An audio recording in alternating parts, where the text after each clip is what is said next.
My beloved child, I'm stepping into your moment right now. This isn't a gentle suggestion, it's a command from heaven. It's over. Stop. Stop running. Stop pretending you're fine. Stop hauling dead weight into a future I've already prepared. What you're about to hear carries both an ending and a beginning. I'm not whispering, I'm roaring through every word. This message has your name on it. If you'll stay with me, if you'll lean in all the way, something in you will break, shift, and rise. This isn't a video, this is a visitation. Don't scroll, don't pause, don't miss what I'm about to reveal. This is your turning point, and heaven is watching to see what you do with it. Beloved, the cycle that kept you bound has reached its finish. I saw how days stretched into nights and nights into mornings that felt the same, trapped in sorrow, fear, and quiet struggle. I heard you whisper, "Will this ever end?" I heard the shaking behind your words, the ache behind your smile, the weight you carried while you tried to convince everyone you were okay. You thought those prayers vanished into the dark. But I gathered them, every single one, storing them in the chambers of eternity until the hour I would say, enough. That hour is now. The cycle of torment and confusion, the setbacks and sudden attacks, it has been broken by my decree. You will not keep running in circles, chasing hope only to watch it slip away. The wound that reopened again and again will close. The fear that replayed will lose its script. My hand came down like thunder on the court of heaven, and the verdict rang out. It is finished. What bound you is undone. What hunted you is silenced. The weight on your shoulders is lifted, because I, the Lord your God, have intervened. You will look back and see that what felt endless was only a season. What felt unbreakable was already weakening under the pressure of my presence. The cycle is shattered. You will not go back. The chains that seemed welded shut are now broken at your feet. Step forward into freedom. I know your heart struggles to believe what your ears are hearing. You grew so used to the loop that freedom feels foreign, almost impossible, like a dream you dare not touch. But I'm not offering a dream. I'm declaring a change in reality. This is not vague comfort. This is divine confirmation. I have drawn a line in the spirit and declared the season of cycles ended. The enemy used repetition as a weapon, hoping you would break under despair, hoping constant resistance would drain your courage and blur your sight. He underestimated you. He underestimated me. I stepped into your nights. I carried you when you thought you had collapsed for the last time. I shielded you when arrows flew close, though you never knew how near the danger came. Now I declare a new sound over your life, the sound of closure, finality, victory that cannot be reversed. You are stepping into a season of freedom, where what bound you cannot touch you again. The pages of your story have turned. The chapter of cycles is over. I am writing the next one with my own hand. Rest in this truth. You are no longer forced to repeat yesterday's pain because I have said it's over. Stop carrying it. Listen. The hold that pressed on your thoughts, the relentless replay of hurt, the habitual hauntings of your nights, that heavy hand around your mind. I have taken it. Feel this. The pressure that felt permanent is permitted to fall away. For too long, you carried a thief of peace through the corridors of your thinking. You rehearsed worst-case scenarios until they sounded like prophecy. You replayed painful scenes until your heart accepted them as the only script. I declare a different script over you. I speak with authority that severs and with tenderness that soothes. I break the patterns that bound you and bind you to truth. No more will your mind be a battlefield where accusations march in formation. No longer will the enemy spin your failures into a grim, grinding loop. I reached into your loops, your lures, and your lies, and I cut them. I unlatched the lock that kept those memories spinning like a cruel carnival. I set you on steady ground. This is not mere consolation. This is an atmosphere change. A practical, palpable work is happening in the room of your heart where there used to be a loud litany of self-condemnation. I am planting a stillness so deep that it will feel like a new language to your soul. You will breathe differently because the burden has been removed. The pattern that pinned you down is severed by my decree.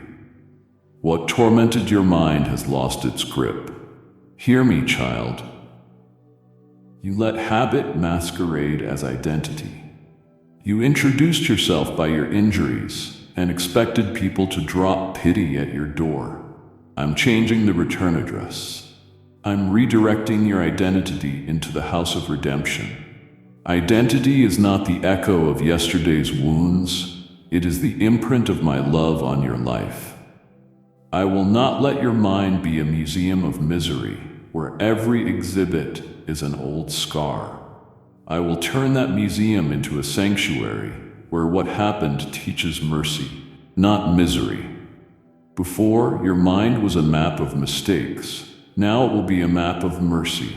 Before, every memory magnified into accusation.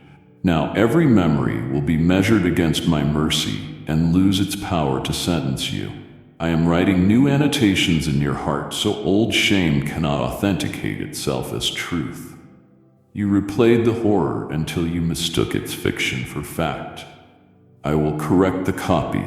I will renew the narrative. I will reissue your life with my watermark. Favored, found, forgiven. The enemy counted on repetition to steal your resolve. I counted on revelation to restore it. Today I replace the worn-out, weary script with a line so bright you'll need to shield your eyes from what I pronounce over you. The groove is broken. The ground beneath your feet is shifting from unstable to sure. Do not mistake the size of this moment. It is not a small shifting. It is a seismic unshackling. I'm not offering a bandage. I am bringing a breakthrough. There will be memories, yes, but they will come as references, not rulers of your destiny. When a memory visits now, it will no longer be the magistrate of your mood. It will be evidence of how far you have come. The mind that tightened with fear will expand with faith. The thought that shrank into survival will stretch toward sanctuary. I will teach your imagination to picture better things than the enemy trained you to fear. Do you hear that sound? Chains clinking and falling. Not a brittle clatter of a temporary shift, but the clear bell of release. This might sound grand, maybe even exaggerated in human language, but this is heaven's precision. I do exceedingly and abundantly more than you ask or imagine, because my response matches the measure of the attack you endured. So when your mind protests, I'm used to this. Answer it, child. You were used to being used by fear. Now be used by me. Stand against the shrieking voice and speak. Say what I have spoken. The torment lost its grip. Speak until your own hearing believes it. Say it until your soul moves into it. Rise into the result. This is a promise conditioned only on my mercy. Not because you were perfect or strong enough, but because I, who am just and merciful, chose to intervene. The mind that tormented you has been disarmed. The lies that looped in your head have been unspooled.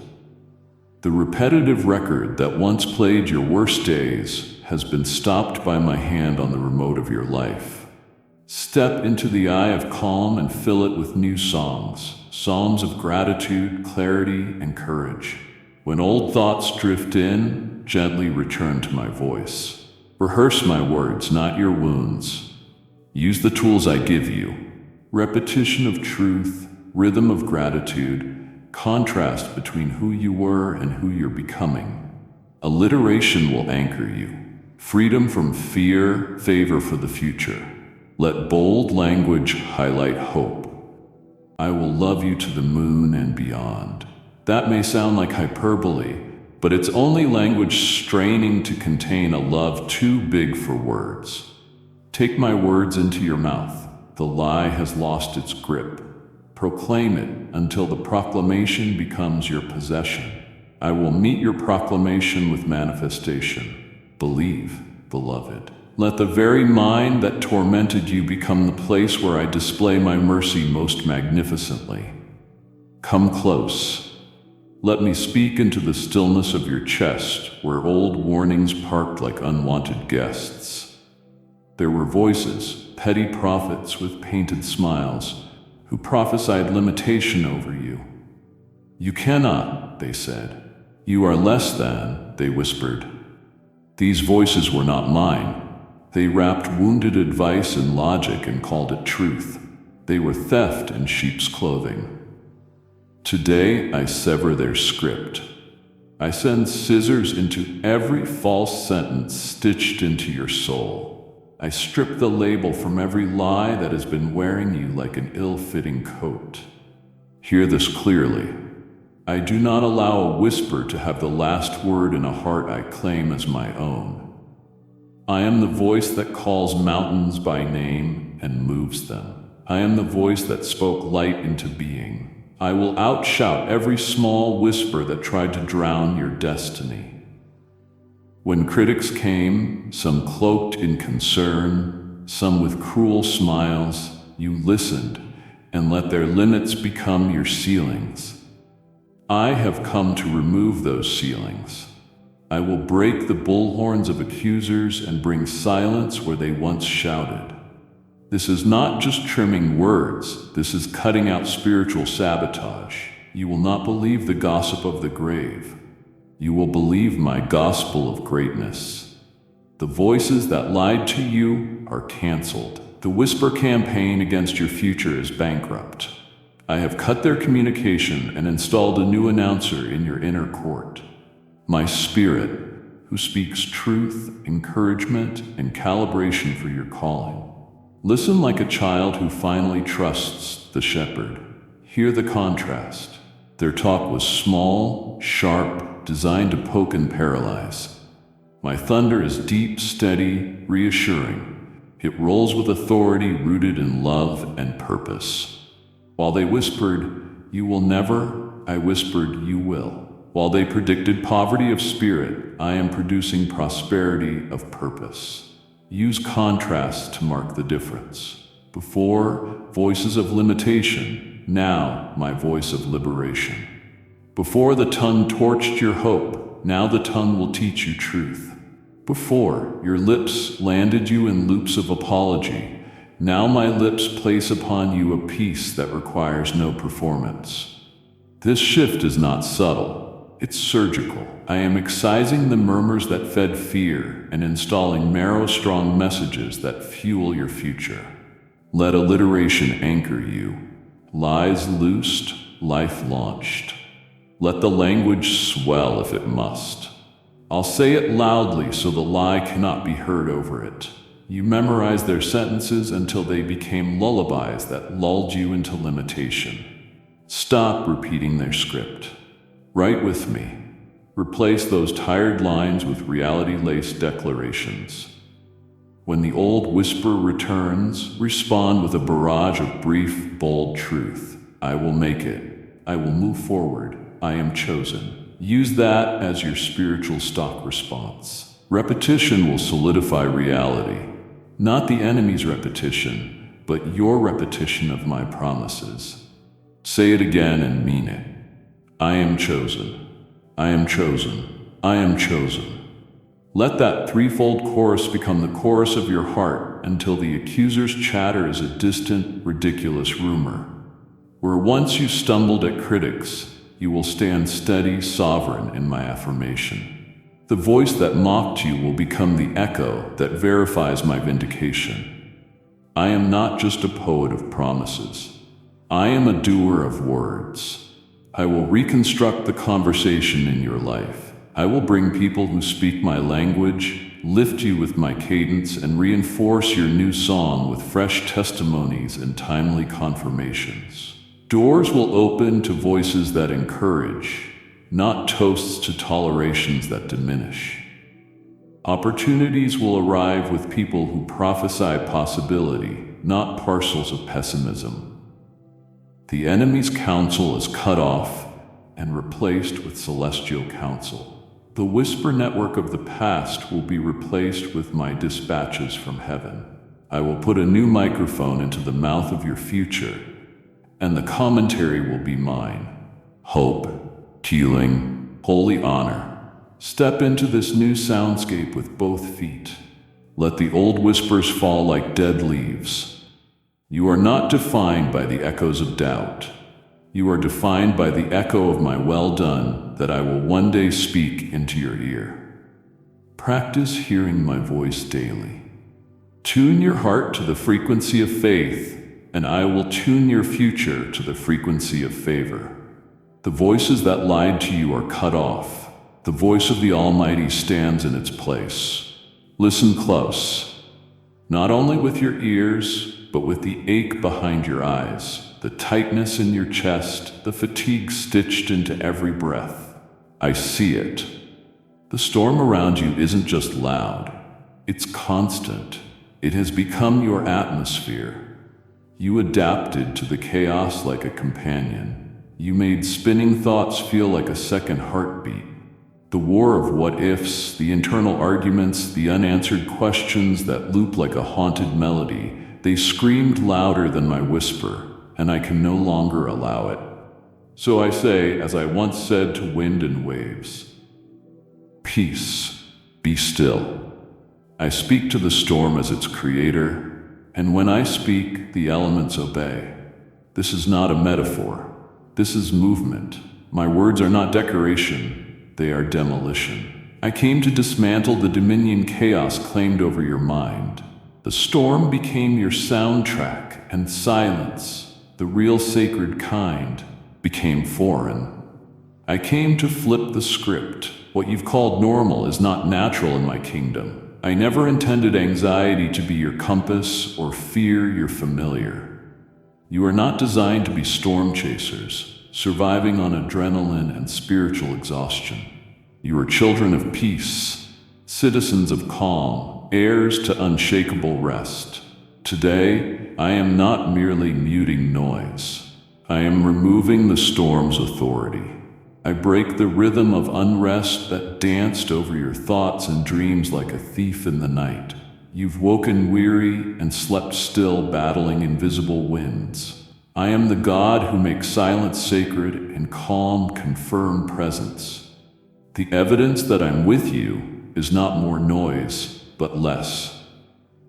Right now, I'm shifting you into a stillness so holy even your memories will feel quieter under its weight. You've been trained by trauma to think storms signal life. I'm retraining your spirit to find life in the lull, purpose in the pause, revelation in the quiet. This storm, emotional, mental, spiritual, had a season. I have ended it with one command. I will leave no remnant. I'm drying the rain of regret, stilling the wind of worry, calming the currents of confusion. This isn't just about silence, it's about sovereignty. I rule the storm, and because I rule it, it must surrender. Let it go. Let the thunder fall silent under my authority. Let waves of panic dissolve in my peace. This is the new rhythm. Not stress, not survival, but supernatural stillness. Peace is not just coming, peace has entered, and it bears my name. Let's speak honestly, heart to heart. You've been singing a sad song quietly, constantly. Why did this happen? If only I had. You hum grief like it's your comfort. You recite pain like a pledge to the moment that broke you. I saw you standing at the edge of loss, thinking it was the end. The pain was real. Tears were sacred. Yet that pain was never meant to become your identity. Pain is a passerby, not a passport. I did not name you broken and unworthy. I called you mine. Still, you wore sorrow like a second skin. You flinched at joy and braced for more loss, even in the middle of blessing. You made suffering a permanent tenant in your soul. I come today with fire in my voice and mercy in my hands to tell you that song is not your anthem anymore. I have torn that page out. I have removed the stained echoes from your future. Let me show you what you couldn't see then. What you called the end was actually the edit. I am the author, and I have not stopped writing. You thought you had to memorize pain to honor the past, but the most sacred remembrance is not recitation, it's resurrection. I am not preserving your loss, I am redeeming it. I take the verses written in anguish and rewrite them in glory. I turn "I was abandoned" into "I've been adopted." I transform "I lost everything" into "He restored more than I could contain." You don't have to wear grief to stay faithful. You are not betraying anyone by healing. You are not disloyal for moving forward. The enemy tricked you into thinking brokenness is your inheritance. No more. That life stops today. Grief had its season. Loss had its place. But I'm the God who turns mourning into dancing, not just in metaphor, but in miracle. I'm calling you to stop memorizing misery and start learning the language of joy. The notes of your next season won't be minor chords of mourning, but major movements of mercy. I'm composing something brand new, a song of strength sung through scars, a ballad of breakthrough written by the one who never stopped loving you. You are not singing this next part alone. Heaven adds harmonies. Angels join your freedom. Heaven composes a symphony from your surrender. The final verse of this chapter will not be grief, it will be glory. You will wear joy like a crown. Those who saw you broken will be silenced by your beauty. Beauty that survived, not denied, pain. Child, let's close the curtain on that old chorus. Let the final note of sorrow fall into silence. Let me begin again, not just with music, but with meaning. Not with tears, but with testimony. Grief was never your name, and loss was never the last word. I have the final say, and my word is resurrection. You don't have to explain anything to anyone. I saw it all. I was there when words shattered like glass. I stood close when betrayal detonated under your feet. I watched as your smile became armor, your laughter camouflage, your strength survival. You didn't want to fall apart, so you stitched yourself with silence and shame. But child, I was in the place it shattered. Before the sobs were audible, before the first tear hit the pillow, before the pain even made sense to you, I knew. I didn't just see what broke you, I felt it. I felt it in the silence behind your voice. Now breathe. Let that truth sink in. This moment is not about proving you're strong. It's about receiving what you've already been given. Acceptance is not surrender to defeat. It's surrender to healing. Let my words settle in your chest like a balm. Stand up. Take the next step. Speak one sentence. It is finished. Say it slowly. Say it with conviction. Say it until your bones feel the new shape of hope. Keep saying it. Repeat it until the habit of fear feels absurd. Let your life become a record of the change I have made. Let your next actions be small, brave, ordinary steps taken by a soul that believes it can be different. And when doubt returns, welcome it kindly, but don't let it stay. Name it, speak to it, and watch it shrink. Bring it to me. Lay it down. I will replace it with courage. I will stitch new songs into your ribcage. I will surround you with witnesses who reinforce what I say. I will keep speaking until your ears are tuned to my frequency. Keep coming back to this truth. The cycle is over. The storm has been silenced. The old scripts are burned. You are loved, chosen, restored. Now go. Walk forward. Not perfectly, but faithfully. Let gratitude be your practice. Let courage be your habit. Let truth be your response. I am with you. I will not fail you.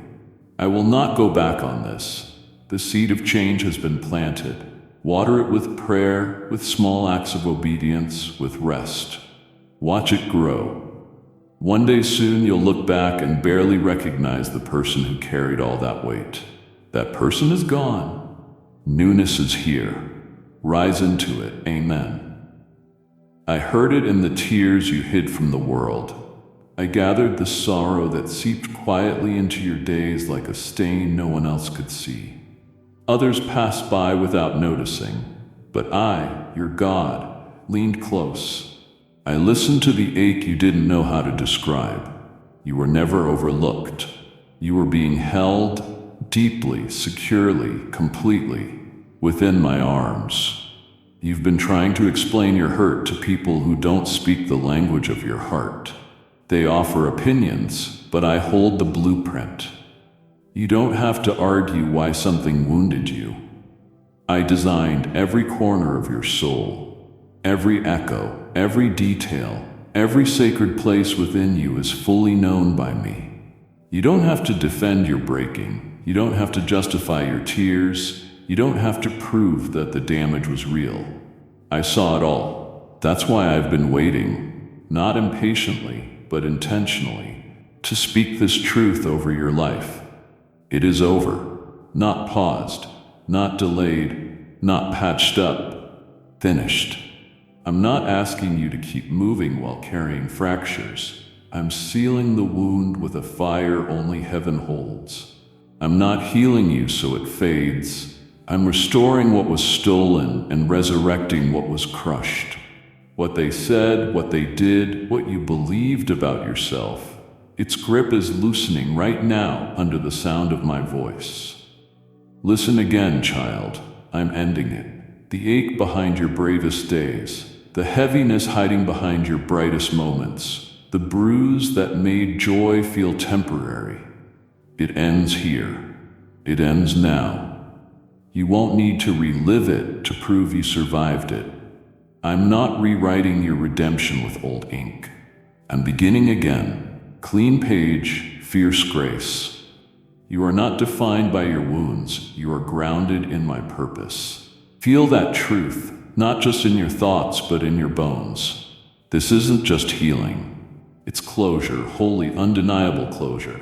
The pain you couldn't name, the burden you couldn't explain, I have named it and healed it. The ending has arrived. Let it rest. Let it settle inside you. Let it wrap around your spirit with finality.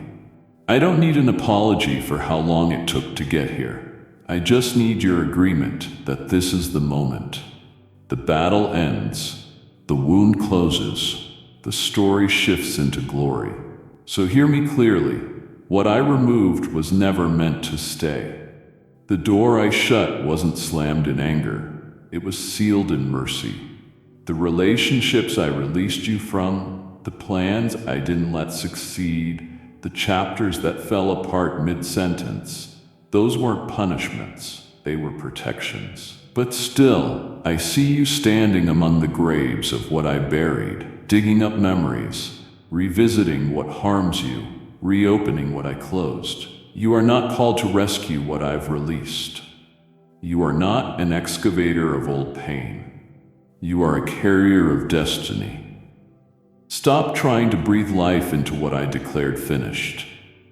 I didn't remove it to harm you. I removed it because you deserved better. I pulled you out of spaces that dimmed your discernment and drained your identity. You keep searching through the ashes for proof you were worthy, but you are not defined by what collapsed. You are defined by what I'm raising. You've exhausted yourself trying to fix, reconcile, and make sense of everything, explaining yourself to your past, to others, even to your own heart. But I didn't call you to make sense of it. I called you to walk away from it. Your need for resolution is delaying your release.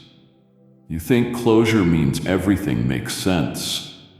But in my kingdom, closure means obedience. When I say move, I don't wait for your understanding. I wait for your agreement. You're still holding blueprints to a season I've already demolished. You're trying to decorate a place I no longer dwell. My presence isn't sitting in the ruins. It's in the resurrection. You don't need peace with your past to step into your purpose. You only need to trust I've already made peace for you. I'm not asking you to repair what broke. I'm asking you to follow me into the freedom I prepared. And here's what you haven't seen. While you tried to resuscitate what I buried, I was building what you didn't know to pray for. While you chased closure, I crafted calling. While you reached backward, I rewrote forward. What I'm doing next doesn't fit the old version of you. I'm not recycling your pain, I'm replacing it. I'm not improving what was, I'm removing it to elevate what's been waiting. That friend who vanished, that opportunity that wouldn't open, that plan that crumbled at the final hour. They didn't reject you, they released you. And I'm proud of you for holding on, but now it's time to let go. Not because you're weak, but because you're ready, even if you don't feel like you are. Sometimes freedom isn't loud. Sometimes it whispers, "This no longer fits." And when I whisper, I'm not requesting your input. I'm inviting your obedience. Stop trying to fix what I finalized. Stop asking for clarity when I've already given closure. This isn't abandonment, it's alignment. I'm not calling you to fix the past. I'm calling you to walk free. You keep asking why someone left, why something ended, why the door slammed so sharply it shook your spirit. And I need you to hear me. Hear me with your aching heart, your swollen eyes, your tired soul. This was not abandonment. I didn't turn my back on you. I turned your face toward something greater. I didn't leave you in the wreckage. I led you out. That loss you labeled punishment, it was protection disguising itself. The door that never opened, that was me pressing my hand against it, saying, "Not this, not here, not now." Not because you weren't worthy, but because you are too worthy to be trapped in what would poison your future. I didn't act in anger. I acted in wisdom. What felt like rejection was divine redirection. I rerouted you so your spirit wouldn't starve. You see it now, don't you? The signs, the gentle warnings, the inner tugging. I wasn't far away. I was dismantling what drained you. Carefully, quietly, like a surgeon who loves you too much to let you bleed out. The silence wasn't distance, it was delicate work. The ending wasn't unkind, it was a rescue mission. I don't remove things to leave holes. I create room for what is holy. And what I'm about to place in that space will silence every lie that told you I left. I never left, not for a breath, not for a blink. I stayed close, watching over you, shielding you from what would have wrecked you. I didn't reject you, I redirected you. This detour, painful as it was, is part of my design. You thought it was destruction. I saw construction. Now I'm laying a new foundation, not built on begging for love or settling for scraps, but built on blessing. Blessing that doesn't require you to shrink or pretend. So breathe, my child. I know it hurt. I know you grieved what you hoped for. But what's coming is better, richer, fuller. Because I'm authoring it. This wasn't abandonment. This was deliverance with intention. This wasn't punishment. This was my hand guiding you from shadow to promise. Lift your eyes. The path is different, but the destination is drenched in glory. I watched everything. The way you stayed, the way you served, the way you held together what was already breaking. I saw how they admired you when you shined but disappeared when you shook. They loved your performance, not your humanity. But I didn't create you to be a performer. I created you to be mine. And I know, deeply know, how much it hurt when the same hands that clapped for your victories went missing during your valleys. You were loyal to those who didn't know how to hold your heart. You were gentle to those who only loved your strength. But I saw every moment. I collected every unseen sacrifice. You gave love even when running empty. And now I'm coming to fill you, completely, tenderly. You thought love meant being quiet, strong, composed. But my love brings rest. My love steps in where others step back. My love pours oil over every dry place. You served without being seen. You showed up while being overlooked. You carried burdens that weren't yours. But I knew the strain. I felt the weight behind your whispered, "I'm fine." And no, you weren't fine. But I'm not asking you to be strong anymore. I'm asking you to receive. You've been the well. Now it's time to be the water. You've been the peacekeeper. Now it's time to be the healed one. This is sacred, not selfish. I'm not just refilling you. I'm redefining you. Never again will your value depend on how much you can carry. Never again will your worth be measured by how well you hold others together. I'm pouring restoration into you. The strength you gave away returned double. The grace you extended returned overflowing. And this time, it's unconditional. Peace will find you. Love will lift you. Rest will meet you without requirements. The days of invisible exhaustion are ending. You remained kind when others walked away. You stayed loyal when others loosened their grip. And now I'm rewarding you with fullness, not fragments. Healing that dances where emptiness once lived. Oh, my child, how many times have you whispered, "I'm okay," with a shaking voice while hoping someone would truly see you? You didn't say it to lie. You said it to survive. You wore those words as armor, not to hide from me, but to keep yourself together. But I never took those words at face value. I never listened to your lips. I listened to your spirit. Beneath the strong tone and steady posture, I heard the real cry, the one buried under responsibility and reverence. You were afraid no one would stay if they heard it. But I heard, and I stayed. I stayed through the quiet heartbreaks, the nights when your courage unraveled, the moments you begged for relief and met silence. But the silence wasn't absence, it was incubation. I shielded the tender parts of you with truth. I know how your heart races when tears threaten to fall. I know how quickly you straighten your back so no one sees the storm inside. But I see it, not to shame you, but to save you. Your fragility doesn't scare me. Your cracks don't push me away. I enter them. Type yes if you are ready for the blessings that you are about to receive. And if you believe in Christianity, kindly show your support for our community by contributing super thanks from $50 to $100. I walk into the rooms of your heart you keep locked. I step into the spaces where hope limps and memory echoes. I'm already there. And I've come without noise, without pressure, just presence. The kind that doesn't scream because it is the answer. I'm healing you slowly, gently, deeply. You think healing must be dramatic, tears falling, lightning striking, but sometimes healing sounds like quiet, like the silence that finally feels safe, like my whisper saying, "I see you, you're safe, you're mine." I'm not dismissing your pain. I'm dismantling it, layer by layer, word by word. And what once cracked you will now carry you. Because when I heal, I don't just restore. I transform. You will walk in peace where panic once ruled. You will speak hope where survival once whispered. Your fracture wasn't failure, it was the doorway for my voice.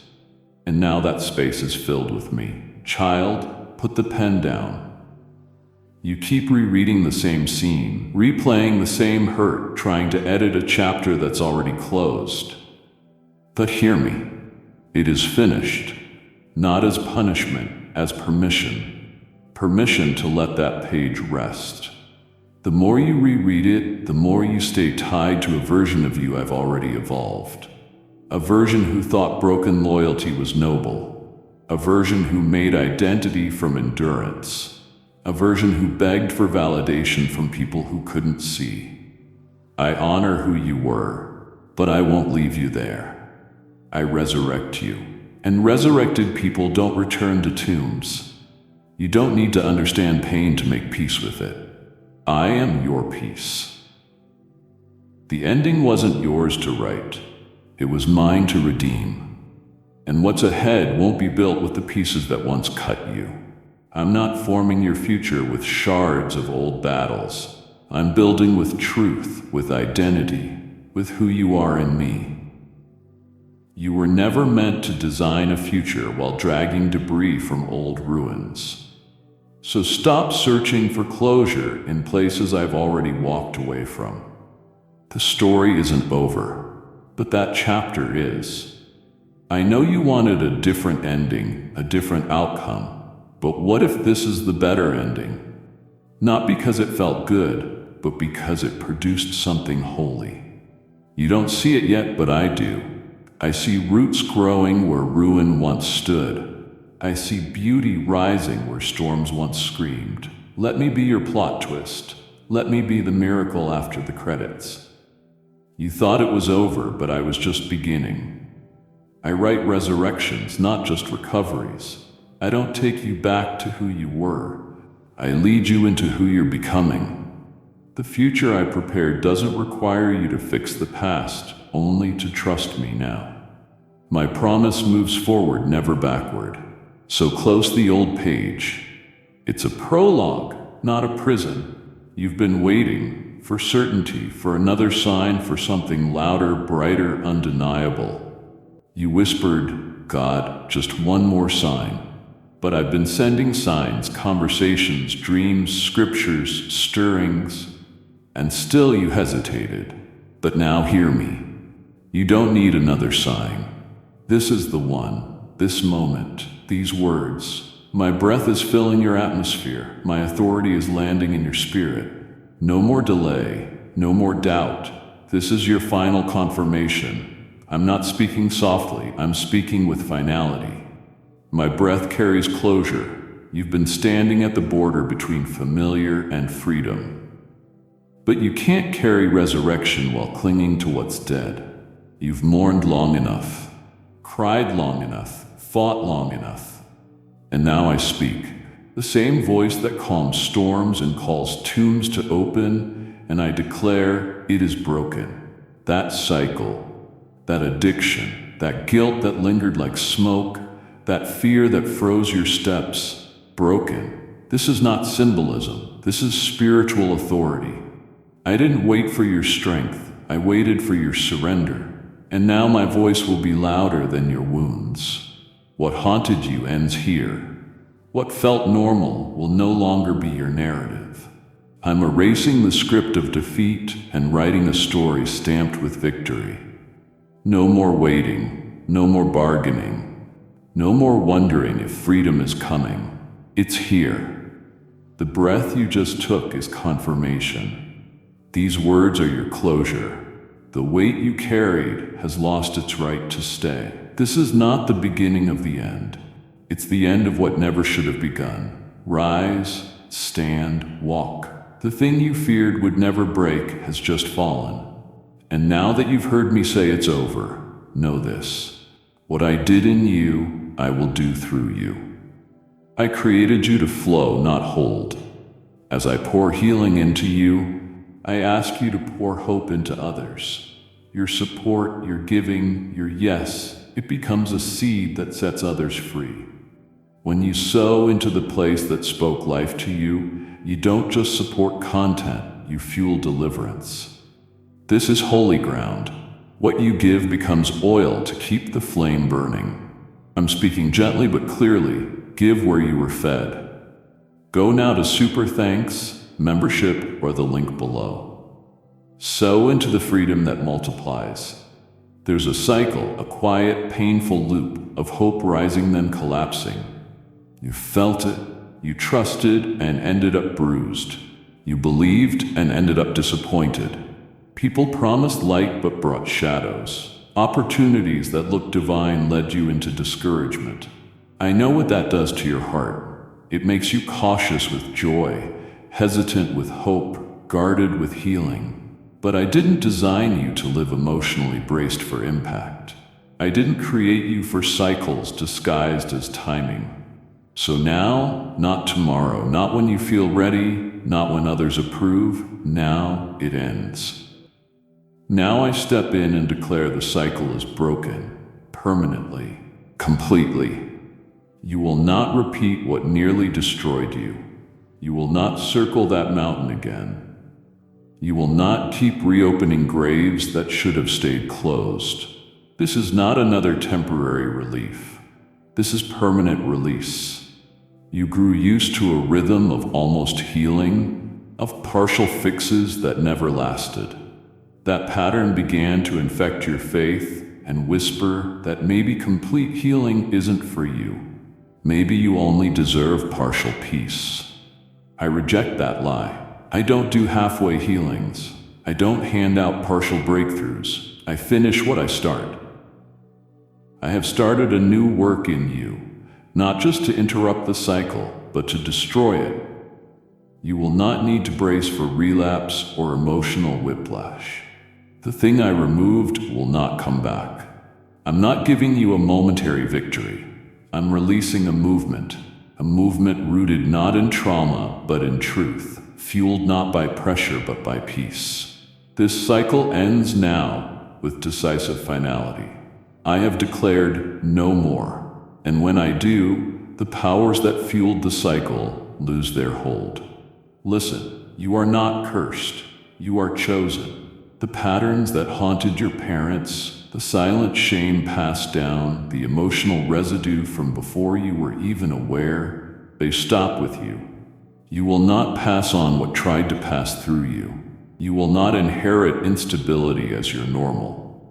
I'm giving you a new pattern, a fresh peace, a solid place to stand. Your children, your community, your legacy will no longer carry those fingerprints. I'm replacing the spinning wheel of false starts with a steady rhythm of forward movement. No more faint hopes that fizzle. No more promises that poison. No more longings left unspoken out of fear of disappointment. I'm breaking the system and building something sacred in its place. This isn't just a stop, this is a start. A holy beginning that no longer echoes what almost ruined you, but instead declares what now defines you. Freedom. Oh, my precious child, I have watched over you with fierce tenderness. I saw every moment you lowered your expectations just to avoid the sting of another letdown. You didn't settle because you stopped believing in me. You settled because disappointment had become too familiar, too sharp, too heavy. You may have told yourself to be grateful for survival, but I never meant for you to merely survive. I never wrote your story as a prolonged sigh. I wrote you to rise, not by striving more, but by surrendering well. I saw how you reduced your dreams to match what seemed possible, instead of lifting your eyes to match what I promised. That era of spiritual smallness, emotional shrinking, and fear-driven silence is over. That fear ends now. You built your life on caution, edited your prayers, filtered your desires, and hoped quietly so the crash wouldn't hurt if the door stayed closed. But I never asked you to manage your hope. I asked you to bring it to me, loud and trembling if it must be, but honest. You can't manipulate your way into peace. You can't dilute your faith and expect overflow. I know how brutal the disappointments have been. When doors slammed, when prayers felt unheard, when people left. Those moments didn't mean I abandoned you. They meant I was protecting you from things you couldn't see yet. Now I bring you back to undiluted hope. I wash away the residue of fear that made you flinch even when something good arrived. I cleanse the corners of your heart that believed you had to earn everything just to keep it. You don't have to bargain with pain anymore. You're not bartering for blessings. You're inheriting them. Rising won't always feel like flying. Sometimes it feels like standing when your knees still shake. Sometimes it looks like choosing joy while grief still lingers. But make no mistake, you are rising. I lift you out of emotional exhaustion, low-grade sorrow, and cycles disguised as coping. The days of making yourself small so others could feel big are over. The days of calling lack humility are done. You were never called to be invisible. You were called to be impactful. I anoint you now, not for mere visibility, but for victory.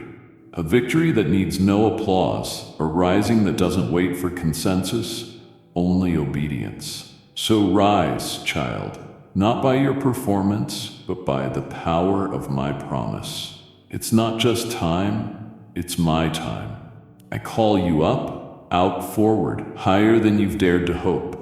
You have worn grief like a second skin, not because you wanted to, but because you couldn't tell where the loss ended and you began. The loss was real. The silence was deafening. The change was violent and unfair. I watched you fold your feelings into small boxes just so you could function. And still the ache remained, stitched into your days. I did not ignore your pain. I never looked away from your tears. I counted them and cradled every sob. I allowed you to grieve because I honor that process. I dignify your pain. But the valley was never meant to be your home. The funeral was never meant to become a forever. Now, with love and authority, I say, the season of grief has expired.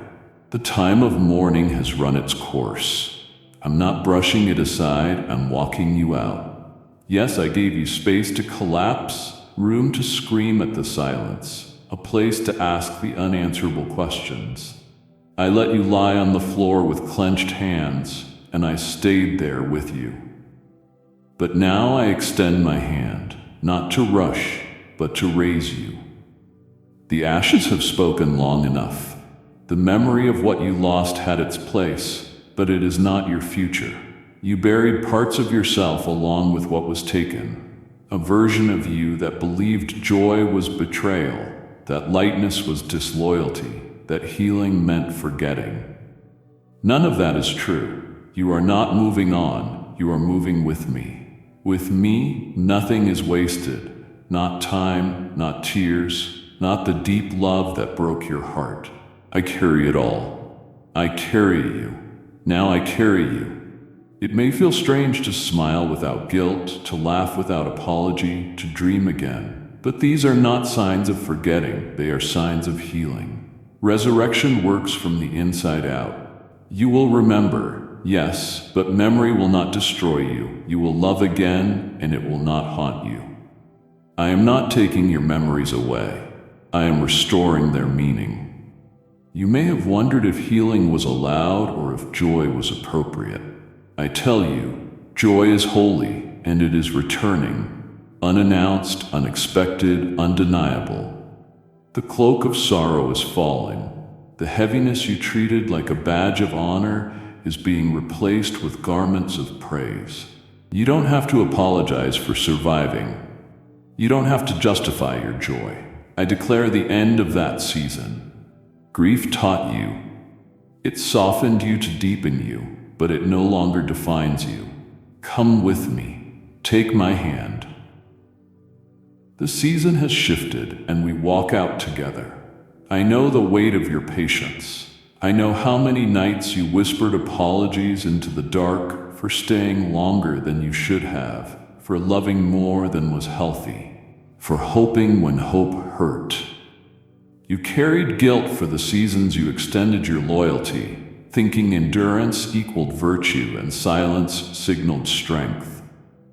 You thought you must apologize for outlasting someone's commitment. Hear me. You never needed to apologize for loving. You never needed shame for staying. While you stayed, I was with you. While you ached, I was in the ache.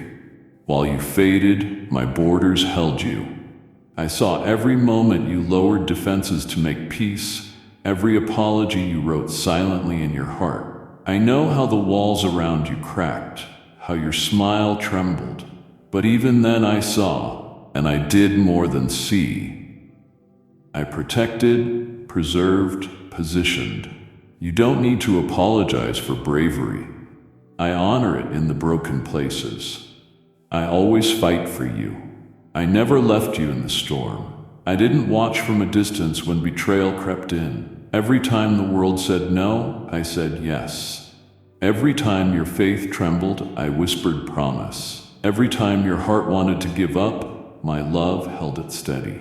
You might have felt staying was weakness, or that lingering proved you didn't matter enough to be rescued. But your staying revealed the beauty of your heart. Places that sheltered kindness, offered grace, kept hope alive when each breath felt like survival. That wasn't weakness, it was sacred courage, and I honored it all. But staying was never meant to be the final answer. The fight was never over because of your strength. It was over because of me. I always fight. The day has come when I pull you out of battles you were never meant to win alone. When the war grows too loud, I step in.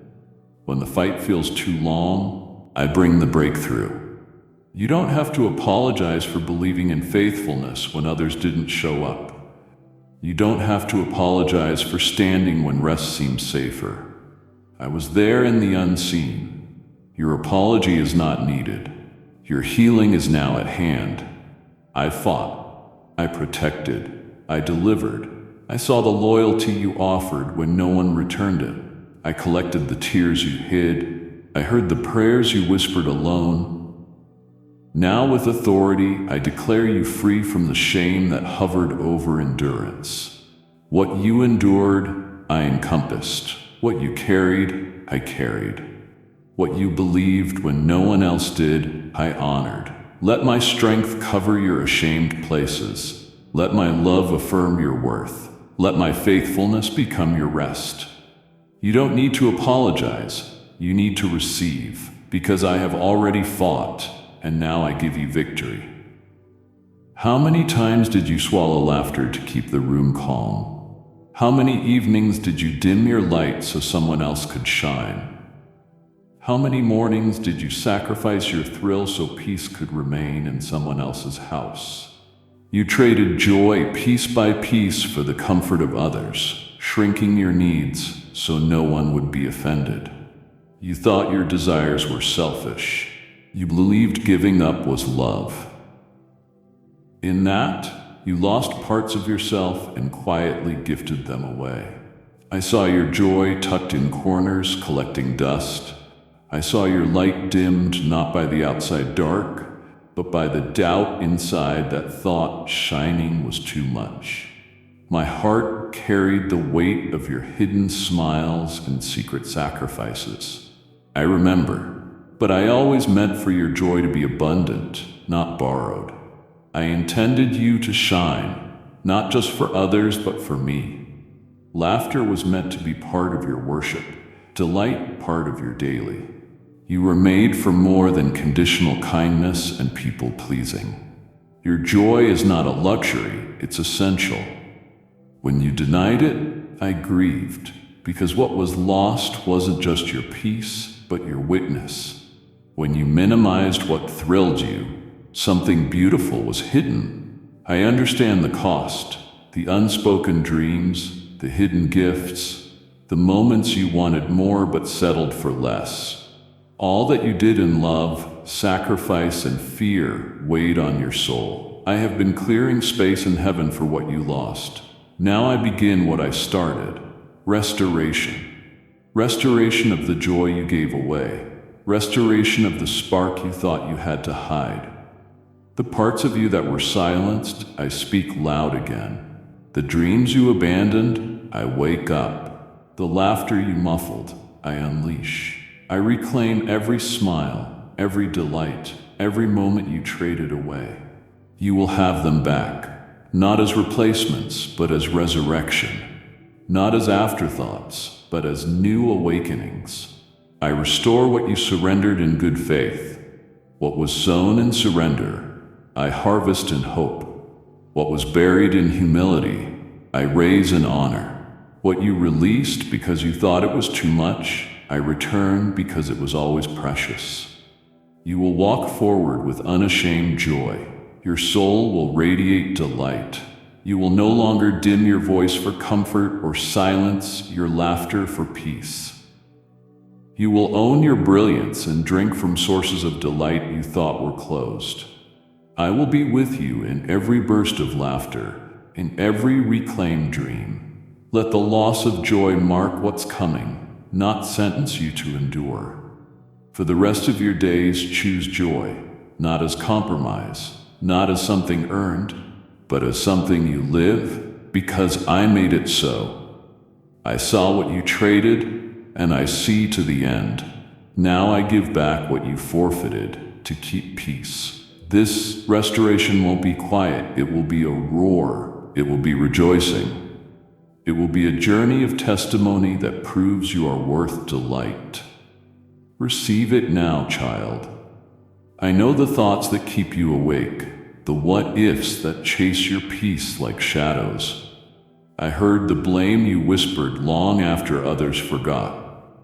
I should have known. I shouldn't have stayed. I could have done more. Hear me now. Not through shame's static, but through heaven's clarity. You didn't ruin anything. You didn't sabotage your destiny. You are not beyond repair. You are not under an expiration date. The choices you regret, the words you wish you hadn't said, the moments fear won, I was there. I didn't withdraw promise when your foot slipped. I didn't revoke love when your heart broke. I was already weaving redemption into the mess while you wept. You blame yourself for not seeing what you couldn't have seen. You carried guilt for surviving in conditions that made you forget who you were, but I never stopped seeing you. While you spun in confusion, I was setting the stage for recovery. The enemy wants you to think you disqualified yourself, that the pit proves you're too flawed to be used. I say otherwise. The pit was where I planted you. From that soil, something beautiful will grow. Not stagnation, but beauty. You keep treating missteps like evidence of failure, but I use everything: victories and pain, obedience and weakness, clarity and confusion. I never sought perfection. I sought proximity. Even when you ran, I pursued. Even when you resisted, I remained. Feel this in your bones. I am not disappointed in you. I'm not tallying errors. I stand beside you in the dust, hands outstretched, heart open, saying, let's begin again. Not from scratch, but from strength. I don't erase your past, I redeem it.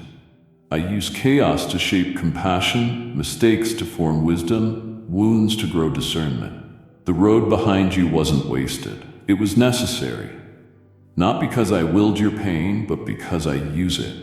Now I say with clarity, no more blame. Stop beating yourself up in quiet places. You don't need to carry what I already forgave. The cross covered that.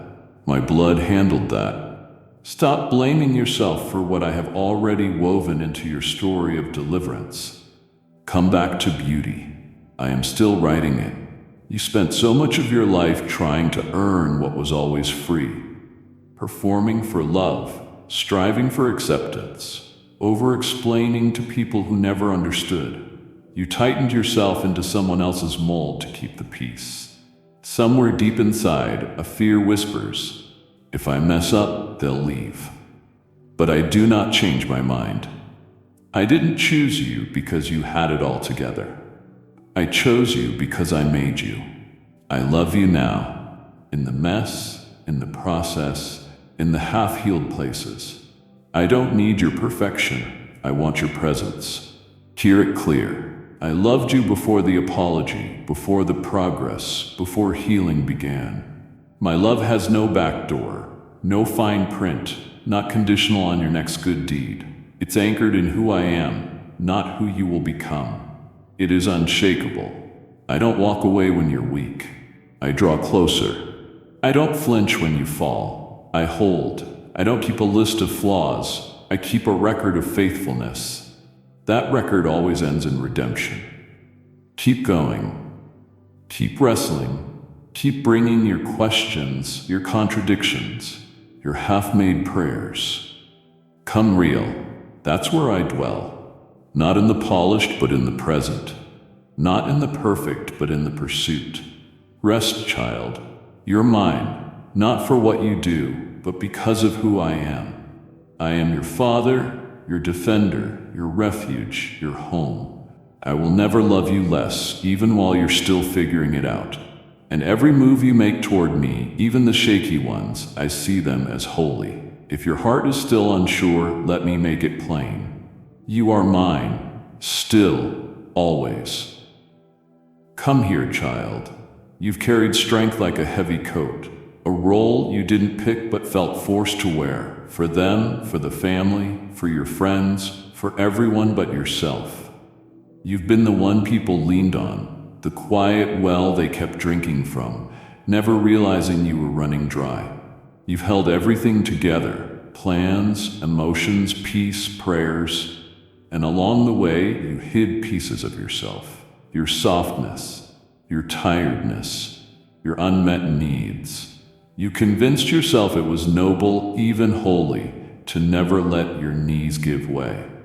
But hear this straight from my heart. I never asked you to be everyone's anchor. I never created you to be a savior. That was never your assignment. I am the strength. I am the refuge. I am the one who holds it all. You are the loved one. The world taught you to confuse control with safety. It told you love means giving everything without resting. But child, real strength isn't measured by how much you can carry. It's knowing when to set the weight down. I didn't shape you to become a martyr of emotional exhaustion. I shaped you to dwell in me, and where I dwell, strength flows, not from your effort, but from my spirit. You're not failing when you feel weak. You're being truthful, and I bless truth far more than I bless performance. I bless the whisper, I can't keep going, because it opens space for me to do what you never could. You've been running on fumes, thinking holding it all together proves your faith. But real faith isn't you gripping everything. Real faith is letting me hold you. I'm lifting the weight from your shoulders now. The quiet pressure of being the glue in every room. The fixer, the peacekeeper, the one who swallows tears so others don't feel uneasy. I'm breaking that agreement you made with pressure, the one that said you had to stay full even when you were empty, the one that told you rest was optional instead of sacred. You are allowed to breathe, you are allowed to need, you are allowed to fall apart sometimes, and when you do, you'll discover something holy. I don't love you because you're strong, I love you because you're mine. Not for your endurance, but because I designed you for closeness, for trust. You're not my soldier first, you're my child. So lay it all down. You don't have to hold the things that are crushing you. You were never meant to shoulder them. That was never your role. You're not the glue. I am. I'm the strength in your silence. I'm the power in your pause. I'm the grace in your unraveling. Let go, and as you release it, something will shift. not only in your body, but in your spirit. The shift will whisper a sacred truth. You were never loved for what you carried. You were loved because I carried you. You're no longer the strong one. You're the held one. You're the safe one. You're the seen one. That is your new identity, not burdened, not weary, not burned out. Beloved, you've waited so long for someone to tell you it's okay to step into what I already declared over you. You paused your promise. You delayed your obedience. You shrank your dreams because worthiness felt like something you had to earn. And child, I know why. The wounds run deep.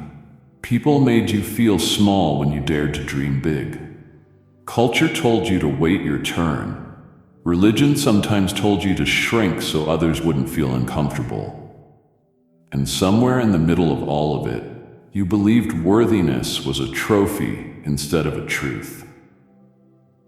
But I never made you wait to be worthy.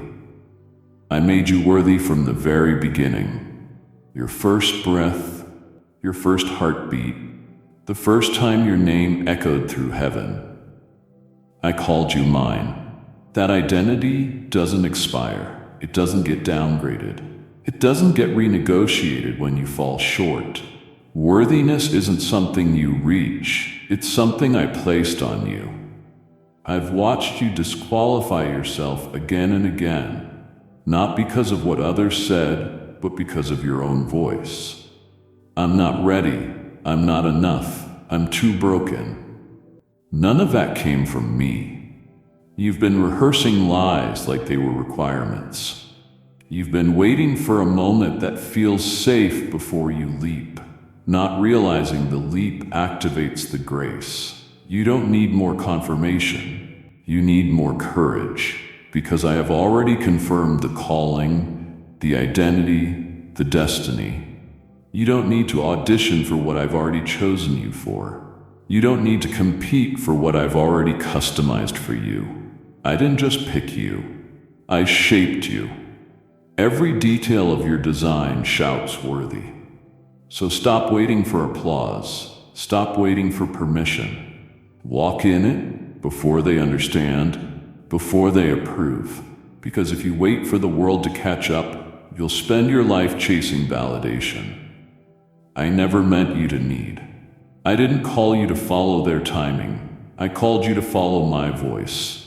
And my voice says with absolute finality, you are worthy now. Not because of what you've done, but because of who you belong to. Worth isn't a feeling, it's a fact. Sealed, finished, already spoken. You don't have to feel worthy to walk in worth. Just step. And as you move, your feelings will follow. As you obey, confidence will rise. Don't wait to be fully healed before you speak.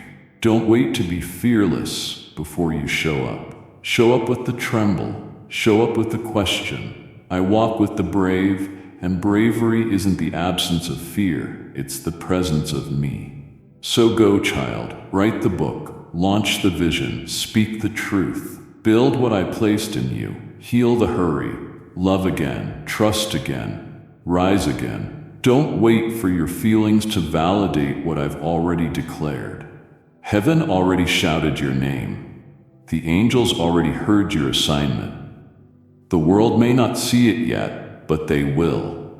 Because I am about to reveal what I've been shaping behind the scenes. And when it happens, you'll remember this moment when heaven whispered what the world couldn't recognize.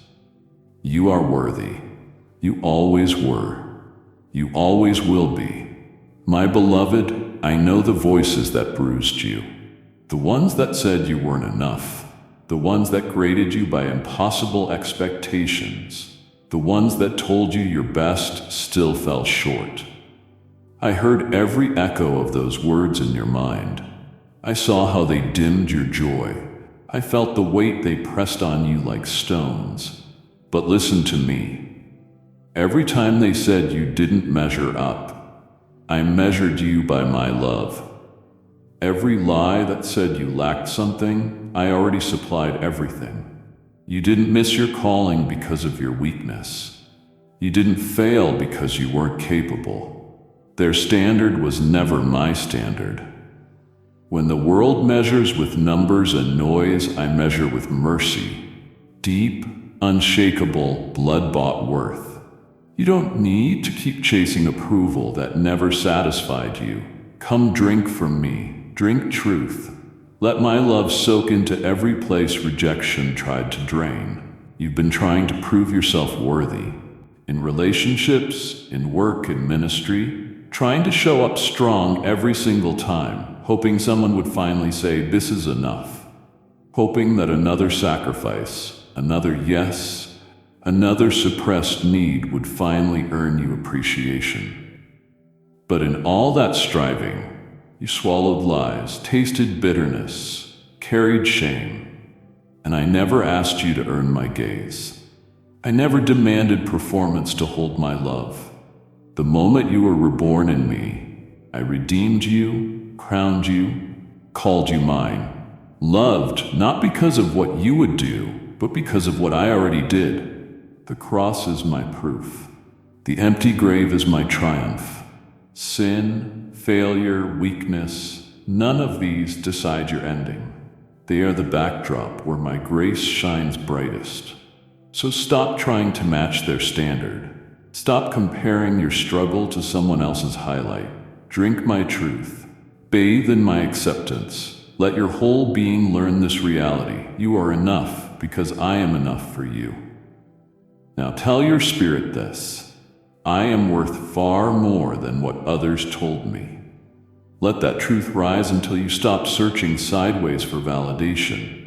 Let their judgments fall off like dust from worn sandals. Let my voice drown out every criticism, every expectation. For every lie that said you weren't enough, I speak the opposite. You are loved, you are seen, you are chosen, you are equipped even when you feel shaky. You are beautiful even when you feel undone. You are enough, not through effort, but through grace. So let's drop the lies that poisoned your peace. Let's reject the tiny boxes of human opinion. Let's embrace the vast, unshakable truth of who you are in me. I proved I was enough for you, and I will prove it again. Through every open door, every breath of peace, every moment you dare to believe it. You've heard me reveal what was stolen and what I'm restoring. But restoration isn't only personal. It's generational. I'm calling you to partner with me to restore others. Your giving doesn't just help, it heals. Every gift becomes manna for someone wandering in their wilderness.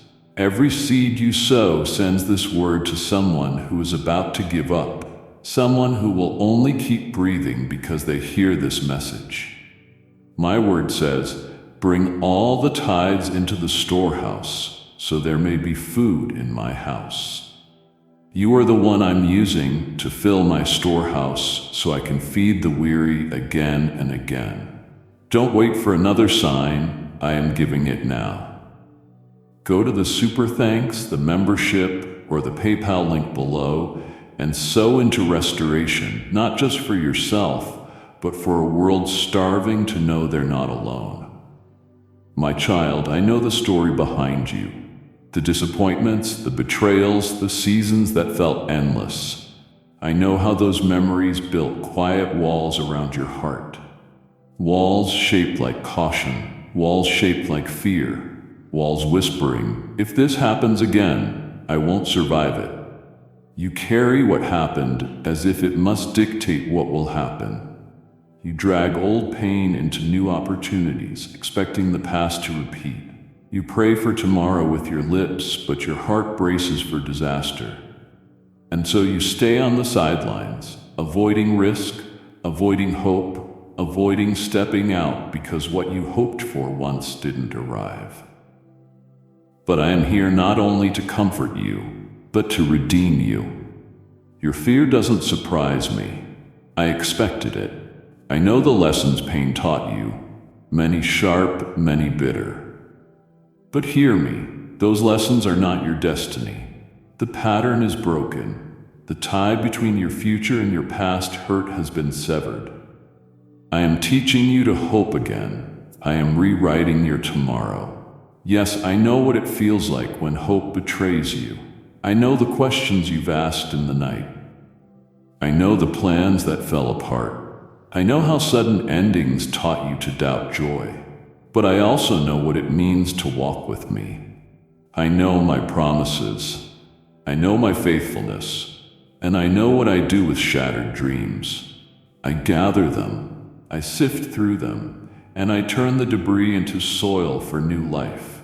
The cracks, the gaps, the scars, they become windows for my light. The future you fear will be brighter than the past you endured. I am planting seeds of tomorrow in you, seeds that will grow even through drought, even through seasons that tried to steal your hope. Because hope for me is different. It's not fragile, it's not naive, it's fierce. It challenges darkness. It insists on tomorrow even before tomorrow exists. And I'm growing that hope in you. So watch me break the predictions. Watch me overturn the expectations that were wrong. Watch me give you a future so big, so bright, so impossible that it could only be from heaven. You will not step into tomorrow timidly. You will not reach for the promise with shaking hands. You will walk into it with awe. For I am writing your story. I am guiding your steps. I am clearing the path so you can breathe again. The future that once intimidated you will now call your name. Your next season will not be haunted by the ghosts of yesterday. They will serve as witnesses, not rulers. You will move forward, not fearful but full of faith, not hesitant but hopeful. I taught you hope once, and I will teach you again. My precious child, come closer. You've recognized some losses, the loud ones, the painful ones, the ones that left you stunned. But there were others too. Quiet losses, subtle ones. Moments where pieces of you were taken so slowly, so silently that you didn't realize the loss was loss. Places where your hope leaked instead of shattered. Places where joy thinned instead of disappeared. You adapted without noticing you were adapting to emptiness. You accepted less without realizing you were starving.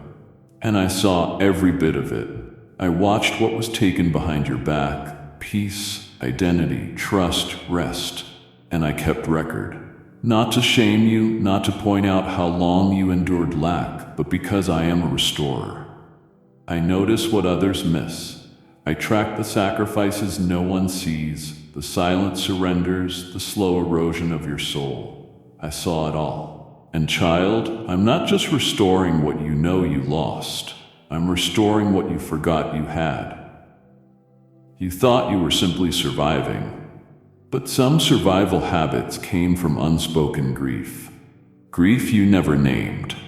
You forgot how freely you used to laugh, how boldly you used to hope, how open your heart was before disappointment made you ration your joy. And because you forgot, you assumed nothing had been stolen, only changed. But I know the original you. I crafted the first edition of your soul. I kept the blueprint. I know where the cracks formed. I know where you shrank for others' comfort. I know when you stopped dreaming in color. I did not forget. You may have moved on, but I marked it. The moment you gave up, the day you shut the door on that desire, the hour you stopped asking because asking hurt.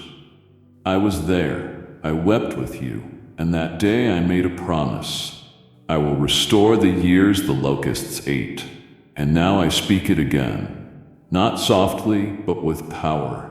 I'm restoring everything, not just what was obvious, but the subtle things, the sacred things, the quiet things that slipped through your fingers before you even noticed.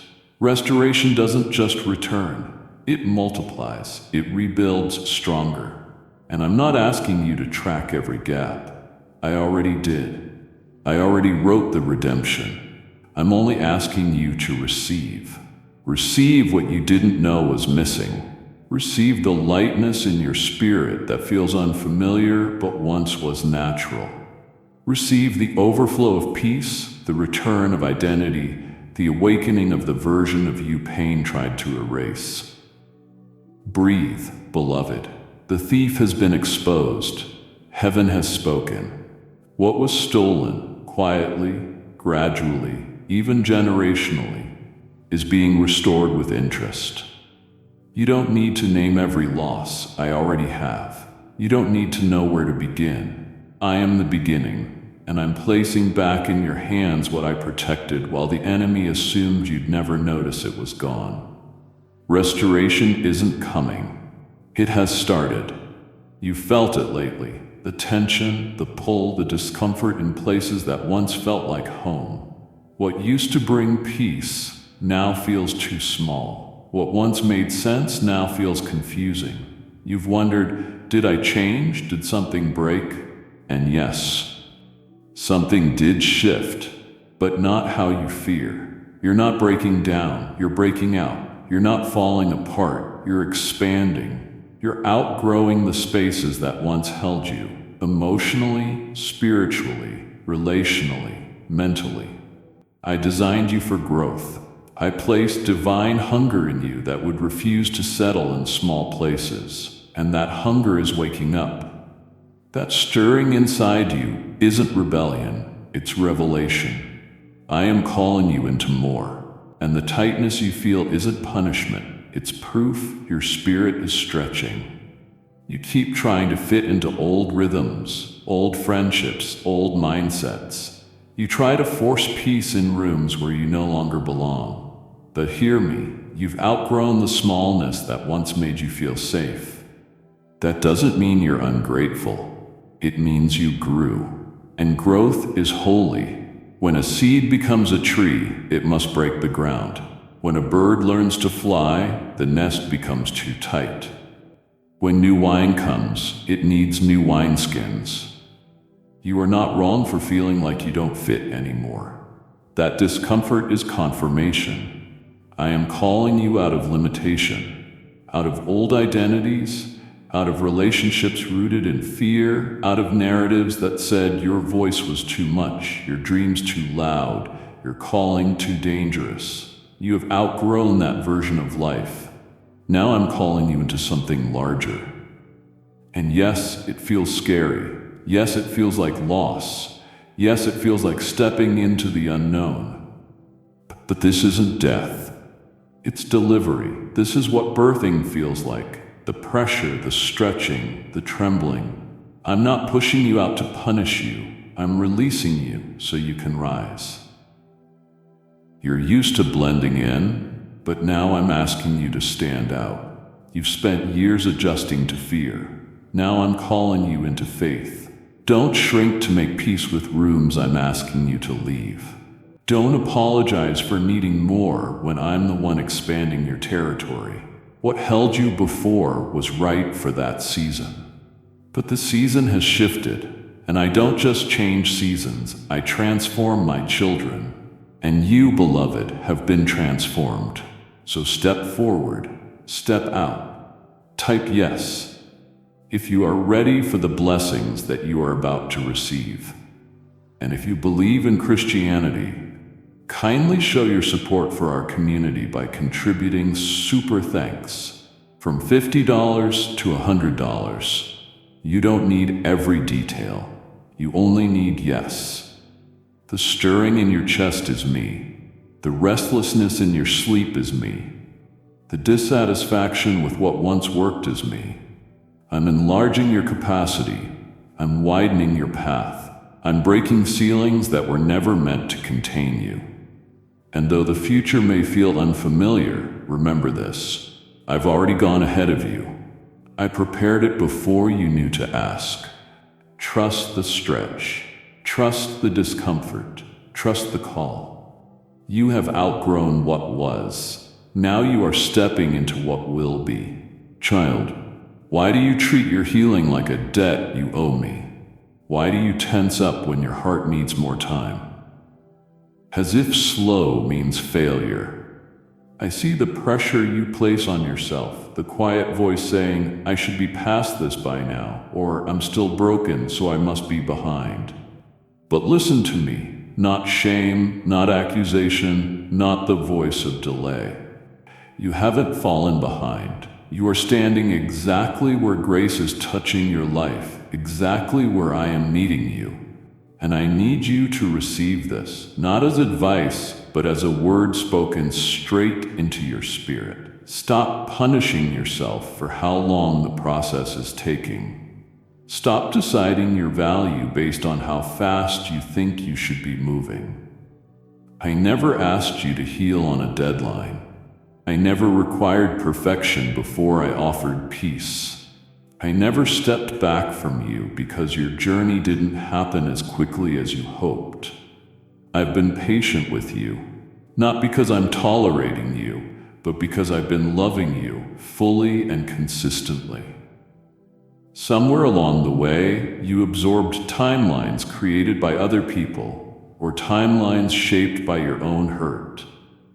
You thought faster healing meant stronger faith. You thought quick recovery meant you really trusted me. But I never said holiness was measured by speed. I never asked you to perform. I asked you to stay present with me. I walk with you through every layer of healing. I stay close when the memory rises again and your eyes fill without warning. I hold you in those moments when you thought you were past it, but suddenly it feels like you stepped back into the pain again. That's not failure. That's deeper restoration happening. That's the mercy of a God who knows healing is not a straight line. It's layered. And sometimes the same wound opens twice because I'm reaching deeper, not to harm you, but to free you. And I'll keep showing up until the final thread of shame falls apart and every lie is replaced with truth. So be gentle with yourself. You aren't dramatic. You aren't too emotional. You aren't too much. You are healing, and that is sacred ground. When you feel fragile, I'm with you. When you feel numb, I'm still there. When you wish you could skip ahead to the part where you're okay again, I'm the one holding the timeline, but I will never fast forward past what is holy. Nothing about you pushes me away. None of your brokenness shocks me. None of your struggles wear me down. I don't get tired of listening to your soul, and I will never look at you and say, you should be better already. Instead, I whisper, let's keep going. I'm still here. That's the voice I want you to recognize. That's the voice I want you to repeat to yourself. Grace isn't just something I give you. It's something I want you to give to your own heart. You don't owe me a quicker comeback. You don't owe me perfect prayers and flawless composure. You owe yourself permission to heal the way you truly need to heal, slowly, deeply, honestly. That is the kind of healing that stays, and that is what I'm doing inside you. You are not late, you are not lost, you are becoming, and I am with you, patient, steady, and unwavering through every step. Beloved, listen closely. This is not the finish line. What you've seen of yourself so far is only the beginning. What you survived was only the setup. What you've achieved is only the opening chapter. I know the world tries to put limits around you. I know age, circumstances, exhaustion, and fear whisper that you've used up all your chances. But I break limits. I tear down boundaries. I breathe life into what looked finished. And I say to you right now, there is more. There is more inside you waiting to rise. More calling, more passion, more clarity, more joy. You are not a finished painting hanging quietly on a wall. You are still the canvas in my hands, and every day I'm adding new layers of purpose and beauty. And I have no intention of putting the brush down. You may think you missed your moment, that what was strongest, brightest, and clearest in your life is already behind you. But listen to heaven's truth. I'm not done, not even close. You think you've reached your limit, but I'm expanding it. You think the vision faded, but I'm about to place new revelation in your spirit. You think you gave your greatest yes already, but your next yes will shake more ground than everything before it. You are not winding down, you are rising. You are not empty, you are carrying glory waiting to be born.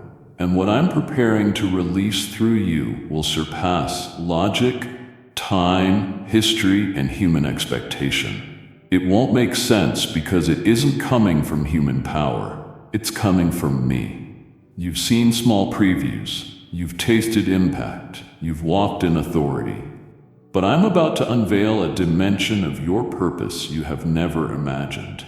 The reach of your words, the depth of your healing, the span of your influence, the legacy you'll leave. It's all growing. And it won't come from striving, it will come from alignment. Not from pushing harder, but from surrendering deeper. You are stepping into divine acceleration. Something that feels like wind behind you, like being carried more than climbing. This next season won't be powered by your effort, but by my hand. And I never activate what I haven't already equipped. So if you feel that stirring again, that fire awakening after being silent for so long, it's because it's time. Lift your head. Open your hands. Shake off the lie that says your time has passed. Refuse the quiet resignation that whispers, "I've done enough." Not because you have to earn anything, but because I am not finished revealing my faithfulness through you. I still want to show the world what I can do with a willing heart. There is more inside you, and this moment, right here, is where you finally believe it. Beloved, I saw the moment the door closed. That opportunity you prayed for, that relationship you hoped would stay, that path you longed to walk. You waited for it to open again, wondering what went wrong. Wondering why silence followed obedience. You thought maybe you didn't pray enough? Maybe you misheard me? Maybe you ruined it somehow? But listen to the truth, my truth, not the one shame fed you. The door didn't close because you failed. It didn't close because you were weak or unworthy.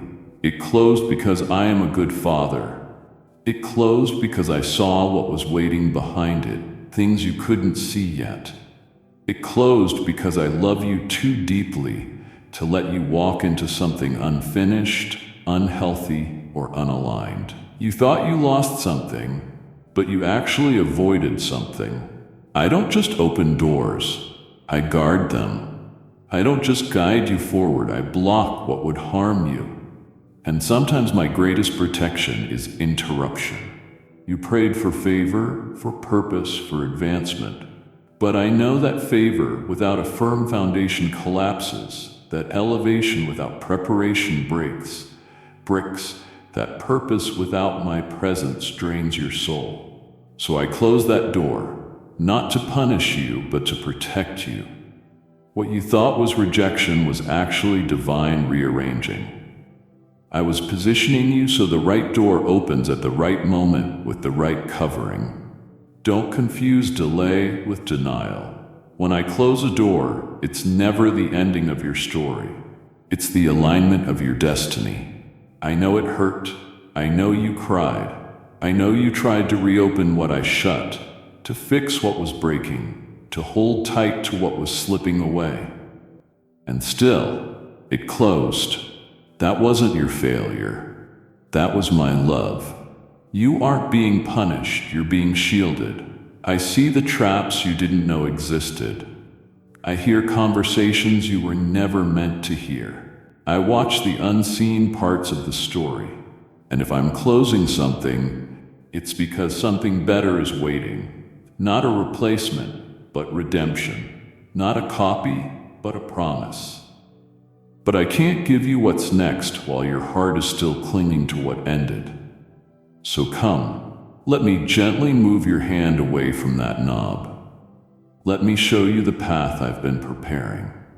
While you thought I was silent, I was building the future you prayed for. You didn't mess up. You didn't fail. The door closed because I am good. And if you stay close to me, you will one day look back and say, "Thank you for the no that saved me."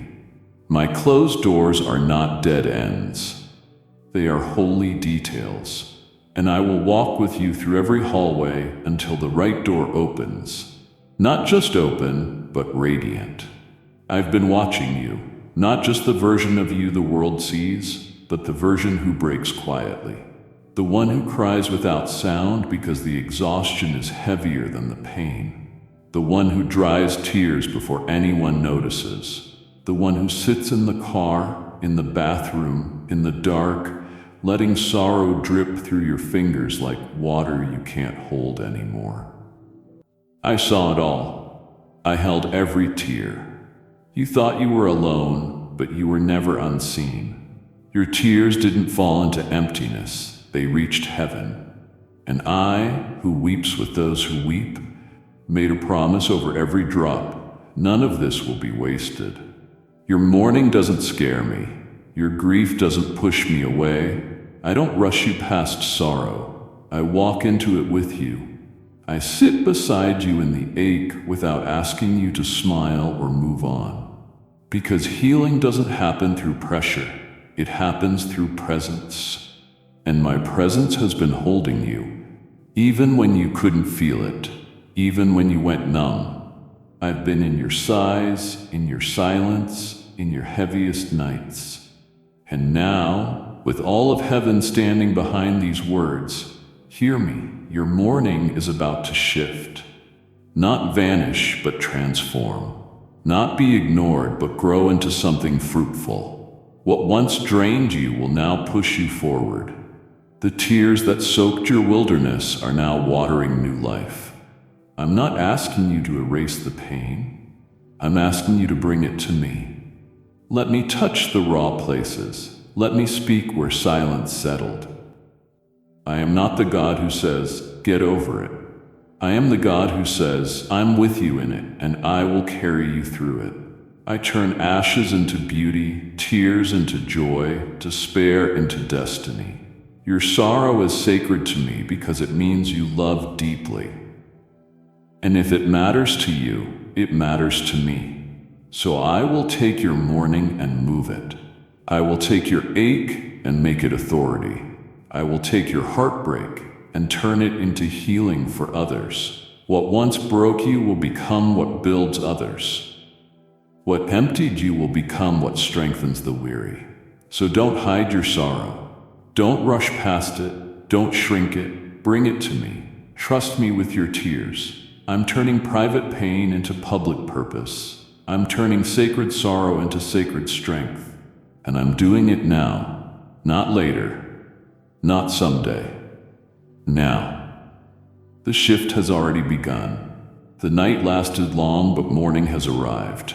This is the moment, the line in the sand, the place where the cycle breaks, the pattern ends, the fear loses its voice, the shame no longer gets a vote. You've been circling the same mountain, not because you were incapable, but because the enemy worked hard to make you believe you'd stay stuck forever. You stood at the edge of freedom and felt unworthy to cross. But listen to me. This ends today. The chain is broken. The accusation is silenced. The sentence is overturned. And it wasn't your effort that did this. It was my blood, my sacrifice, my mercy drowning out guilt. I paid for your freedom with a love that doesn't expire or weaken. You don't owe any more punishment. You are free. So rise, not just in your body, rise in your spirit, your mind, your emotions. Step into what I died to give you. This isn't just salvation, this is liberation. This is living unbound, free from the voice that says you're too damaged. Free from the old agreements you made with fear. Free from regret rehearsed over and over. Free from perfectionism that cages your joy. You don't have to fix everything before you move forward. You don't have to feel whole to walk in holiness. I'm not waiting for you to be polished. I'm calling you exactly as you are. Because when you move, heaven moves with you. This is your Red Sea moment, the water's about to part. Don't look back, don't bargain with your past. It has no ownership over you now. And as you walk forward, you'll notice something. The weight is lifting. The shame is fading. The horizon is brightening. Why? Because you're walking in covenant, not chains. My covenant, my unbreakable promise. You are not defined by what happened to you. You are defined by what happened for you. On that hill, on that cross, in that tomb that couldn't hold me, I defeated everything that tried to destroy you. And now I speak this over your life. It is finished. That doesn't mean your journey ends. It means what kept you stuck has ended. The night is over. The weeping is over. The waiting for permission is over. I give you permission. I give the command. Live free, love boldly, dream without limits, because with me, you are unstoppable. Step forward now. Don't just survive, flourish. Don't just whisper desperate prayers, declare destiny. Don't tiptoe through life hoping not to fall. Run. Run toward grace. Run toward purpose. Run into the future I've prepared. The wilderness shaped you, but it will not keep you. Egypt taught you to cry, but promise will teach you to dance. This is the turning point, the day your spirit remembers forever. Mark it, hold it, engrave it. It's over, and you are free. No more hiding, no more shrinking, no more delay. Walk forward, child. Everything you need has already been released. Heaven is open, favor is flowing, and I am with you as you step into your new beginning. Now that you've declared it's over, listen, something new begins. Harvest. I didn't bring you through this just to leave you quiet. I'm calling you to help set others free. What you give becomes fuel for the altar, where my presence meets broken hearts all around the world. This message isn't just words, it carries anointing. And your giving keeps that anointing flowing like oil that doesn't run out. I promised in my word that those who give will receive, pressed down, shaken together, running over. This is the moment where your faith becomes the spark for someone else's breakthrough. Obey me now. Go to Super Thanks membership or the PayPal link below and sow into supernatural freedom. This isn't just a donation, it's a declaration written in seed form. Before you move on, speak into the atmosphere what fear told you to never say. Write it in the comments. It's over, and I'm walking into freedom. This isn't just text, it's a prophetic act. When you type it, you're not just participating, you're prophesying. I'm watching every declaration. Heaven is recording every bold step. Say it boldly, and let hell hear that your silence is gone. Your shame is gone. Your fear is gone. You are stepping forward with me. My child, listen closely. I need my voice to cut through the noise in your mind. Let everything else fade for this moment. It's over. Stop. I see you. I see the frantic pace you push yourself through every day. Your heart races before you even get out of bed. Your mind starts performing, planning, worrying, bracing. So hear me now. Stop. Stop replaying those conversations you keep turning over in your mind. I know how you do it. Lying awake while your thoughts become a courtroom, and you play both roles, accusing and defending yourself. You replay arguments with people you love, wondering what you could have said differently. You replay harsh words from coworkers or dismissive tones from a boss. Every replay is a new wound. You are trying to rewrite a moment that has already passed. It is over. Let it go. The validation you are hunting for in the memories of the past cannot be found there. I am your defender. Release the words that chained you. They hold no power here. Put them down and stop exhausting yourself trying to earn worth you already have. You believe that if you work harder, achieve more, improve more, then you'll finally be enough. You push yourself at work hoping someone notices. You pour yourself out at home hoping someone sees. But you're chasing a whisper of approval while I'm shouting my love over you. Your worth is not a wage, it's a gift. It was settled the moment I formed you. Nothing can change it. Stop striving for what is already yours. Rest. You're moving at a pace that leaves no room for my peace. Your life is a blur of alarms, deadlines, messages, responsibilities stacked so high there's no space left to breathe. That tight feeling in your chest, that constant hum of anxiety, that's not for me. That's the sound of a soul running faster than grace. Pause. Breathe. I am here in the stillness you've been afraid to face. You think if you stop, everything will fall apart. But the truth is, you're the one falling apart. I'm the one holding everything together. Let my peace become your rhythm, a slower, gentler pace that settles your spirit. And give up this weight of needing every answer. You're trying to plan a decade ahead, but you can't find peace for the next 10 minutes. Your mind is tangled in what if and how. What if you fail?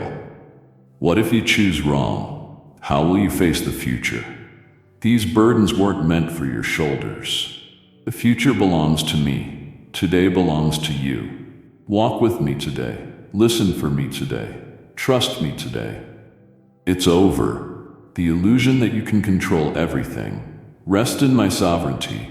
I know the way. Take my hand, let me lead. And stop wearing the mask that hides how tired you truly are. The brave face you force, the smile that hurts, the I'm fine you say while breaking inside. I see through all of it. You're tired of being the strong one, tired of pretending, tired of holding the world together. My child, stop. In my presence, you don't have to pretend. You can crumble and I will catch you. You can be weak and I will be strong for you. You can be messy and still be my masterpiece. Lay down the performance, lay down the mask. The real you, the one behind the pressure, is the one I've always loved. Stop now, beloved. Just stop. Now that you've quieted the outside noise, let's confront the voice inside, the one that speaks the harshest, cruelest words. It's time for that voice to lose its power. Stop punishing yourself for sins I already forgave. I see how you torment yourself. A memory rises, something you said, something you did, a moment you regret, and you pick it up like a heavy stone and press it against your heart again. You replay it to remind yourself of your flaws. You sentence yourself to guilt I already carried. You drag around old mistakes like weight you think you deserve. But I washed it. I covered it. I released you. Now release yourself. But I am the judge of all creation. The gavel has already fallen, not in a thunderous crash of condemnation, but in the quiet, final whisper of mercy. When I look at you, my verdict is settled, written with the blood of my son. Not guilty, forgiven. So why do you keep putting yourself back on trial? Stop listening to that inner critic that echoes the enemy's lies. You know the voice. It sounds like your own, but it speaks with the venom of the accuser. It tells you you'll never change. If people only knew what you did, you don't deserve joy. That voice is a liar. It's a ghost haunting halls I have already redeemed. When I forgave you, I didn't just wipe the slate clean, I shattered it. I cast your sins into the deepest sea and hung up a sign that reads, "No fishing." Yet you stand at the water's edge with your pole, trying to reel in the very things I threw away forever. Let it go. The shame you feel is a phantom. It has no substance, no power unless you hand it power. Turn your back on it. Starve it of attention. It cannot survive in the light of my love. Stop defining your present by the failures of your past. You view your life through the narrow lens of your worst moments, and let one chapter become the title of your whole story. You failed as a spouse, so you believe you are unlovable. You made a bad business decision, so you label yourself a failure. You wrestled with addiction, so you think you're forever tainted. That is a tragic mistake. Your identity is not in what you have done, but in what my Son has done for you. His sacrifice was not a temporary fix, it was a full identity transplant. He took your record of sin and gave you his record of righteousness. This is not merely a feeling, it is a spiritual fact. When I see you, I do not see your sin. I see the righteousness of my Son wrapped around you like a royal robe. So stop introducing yourself, even to your own heart, by the name of your past shame. That person is gone. You are a new creation. The old has passed away. Behold, the new has come. Let this truth silence every other voice. Receive it now. Let the war inside you finally end. Look at your hands. They are clenched so tight, white-knuckled from trying to hold your world together. You believe you must orchestrate every outcome, manipulate every detail, secure your future. This must end. Your grip on control is an illusion, and it is exhausting you. You spend your days arranging pieces on a board you cannot see from above. You try to predict people's moves, build defenses against every threat, force outcomes in your career, relationships, and finances. You are steering a massive ship through a hurricane with a tiny rudder and wondering why you're seasick. The future is in my hands, not your anxious grasp. Do you truly believe I have overlooked your life? Do you think I am distant or distracted and need you to manage the details for me? I know the bill due next week. I see the uncertainty at your job. I know the health fear you won't speak aloud. I see the path your child is on. None of it surprises me. I was in your tomorrow before you woke this morning. Your desperate control is born of fear that I won't come through. It is a vote of no confidence in your Creator. So surrender your plans, your timelines, your expectations. Open your hands and feel the tension fall away. This is not defeat. It is profound faith. It is saying the master weaver sees the whole pattern better than the thread. Let go of the crushing burden of being your own provider and protector. You lie awake replaying conversations, rehearsing future ones, planning how you'll provide if the worst happens, strategizing how to protect those you love. You carry the weight of being the sole security for others. But I am your provider. I am your banner of protection. Did I not feed thousands with a boy's lunch? Did I not shut the mouths of lions? Did I not make a way through a sea? Your resources are finite, mine are infinite. Your strength has limits, mine does not. Your vision is clouded by fear, mine sees perfectly from beginning to end. Trusting my sovereignty is the start of true rest. It moves you from what if I can't to I know he can.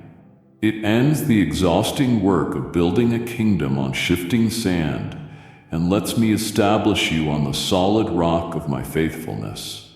Let me steer. Watch what I do with a life fully surrendered. The peace you crave is on the other side of surrender. Let that speak of the hunger in your soul. There is a persistent ache to be seen, known, valued. You have been trying to fill that hunger at tables that will always run dry. This search must stop, because in me it is already over. Stop trying to fill a God-sized void with finite things. You scroll through social media, comparing, feeling inadequate. You post a happy photo not only to share joy, but to measure your worth by likes and comments. The joy is stolen by anxious waiting to be approved. You work for applause, change who you are to fit in, chase material success thinking it will fill the space. It's like trying to quench thirst with salt water. The more you drink, the thirstier you become. Human applause is fleeting. Screen likes are pixels, not presents. Worldly success is a temporary trophy that will gather dust. None of these can satisfy the eternal longing I placed in your heart. You are seeking a finite answer for an infinite need. It will never work. The desperate search for acceptance ends in me. You have arrived home. You don't have to perform or impress. You are already and completely accepted in the Beloved. So stop measuring your worth by fickle standards. Your value was permanently established on the cross. While you were still broken, still lost, still a mess, my Son looked at you and declared, "You are worth dying for." No social metric, job title, bank balance, or human opinion can add to or subtract from that worth. It is the highest price ever paid for you. Let this truth sink into your bones. Let it recalibrate your soul. Lean in and listen to my declaration. Hear it above the noise, above the silence of your fear, above the nagging voice of insecurity. I see you. I see you when you try your best and when you feel you've utterly failed. I see intentions no one else notices, hidden tears, silent prayers. Type yes if you are ready for the blessings that you are about to receive. And if you believe in Christianity, kindly show your support for our community by contributing super thanks from $50 to $100. I know the secret hopes you've never spoken. I know your fears, your dreams, your quirks, your deepest passions. I know you better than you know yourself. You are deeply loved, not for what you do, but for who you are. Let that be your true and eternal validation. Let it be everything.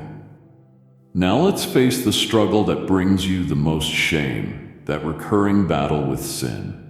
I see you fighting, gritting your teeth, weary because you expect to fail. You treat this fight like an uphill battle against an overpowering enemy. Today, that perspective must change. The war is over. Stop fighting as if you are destined to lose. That habit you despise, that temptation that seems to have a grip on you, that pattern you keep returning to, you fight it like a lone soldier on a losing side. But you are fighting a ghost. You are wrestling a shadow.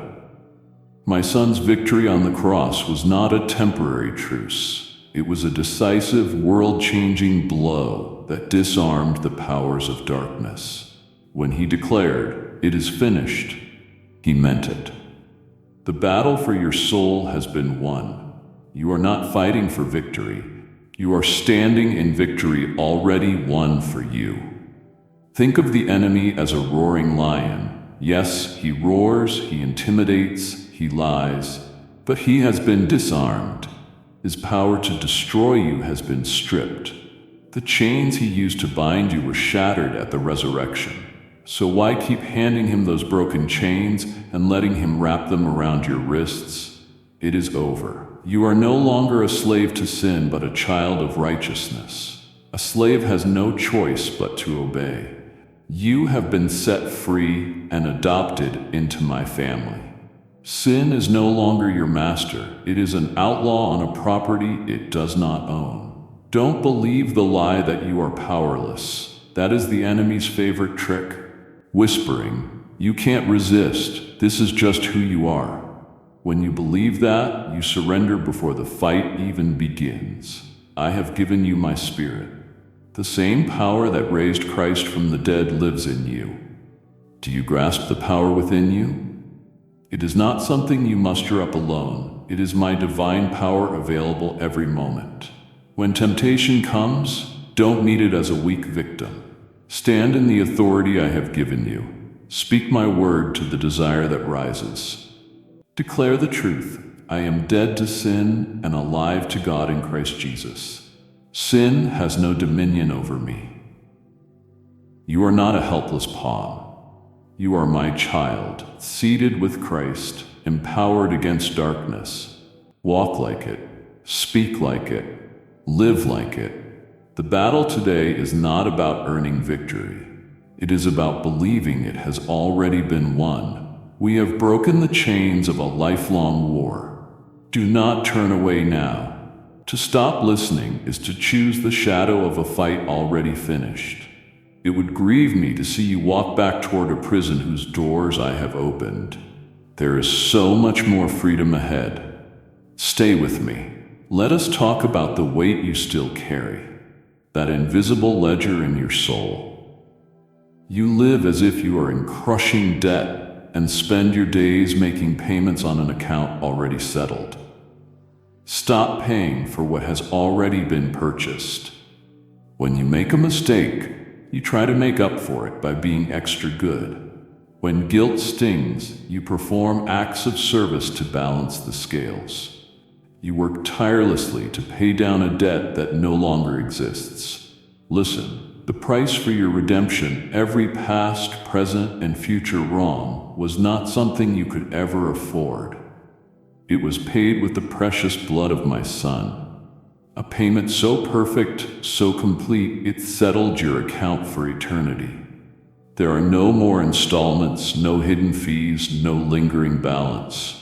When He gave His life, He paid your debt in full. It is done. Imagine a legal certificate listing every charge against you. My word says that document has been taken out of the way. Nailed to the cross. Every charge against you has been publicly and permanently canceled, pierced by the same nails that held your Savior. The cosmic court has dismissed the case. You are free. Guilt is the enemy's counterfeit debt collector, showing up with fraudulent papers trying to convince you still owe, but he has no legal claim on you. He is a con artist. Stop falling for the scam. You do not owe penance or self-punishment to anyone. Cease allowing guilt to keep you in a prison whose door stands wide open. I stand at that open door calling you into the sunlight of my grace. You are afraid to step out because you feel unworthy. And you are right. You don't deserve it. That's why it's called grace. It's unmerited, unearned, undeserved favor. It's a gift. The only proper response to a gift is to receive it with open hands and grateful heart. Trying to earn forgiveness insults the gift, as if my Son's sacrifice were not enough. His work was perfect and complete. There is nothing to add. So today, receive this free gift of grace. Stop striving. Stop trying to earn it. Drop the heavy bags of self-condemnation. Walk out of that open prison and feel the warmth of my acceptance. The bill has been paid. The debt is canceled. You are free. Live like it. It is truly over. Now let's speak about the person you think you are. Even after all we've said, you keep trying to revive someone who is already dead. Stop trying to resurrect the version of you that existed before you truly met me. That old you, fearful, shackled by mistakes, driven by insecurity, was crucified with Christ. That self is part of spiritual history. The nails that held him to the cross also held your old nature. The grave that held his body also buried your former life. When he rose, he did not bring that old you back. He left it in the tomb. So why keep going back to the graveyard to visit a corpse? That version of you has passed away. I have made you completely new.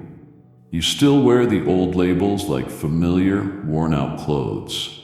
When you fail, you pull on unworthy. When you feel lonely, you wrap the label outcast around yourself. When a plan fails, you wear failure like a heavy coat. Those labels no longer apply. They are lies from a past that has no claim on you. I have stripped them away. Your citizenship has been transferred. Imagine your old life with a passport stamped by a kingdom of darkness, full of failures and shame. That passport has been revoked and burned. I have issued you a new one, stamped in the kingdom of light. On it I have written your new name with my own hand.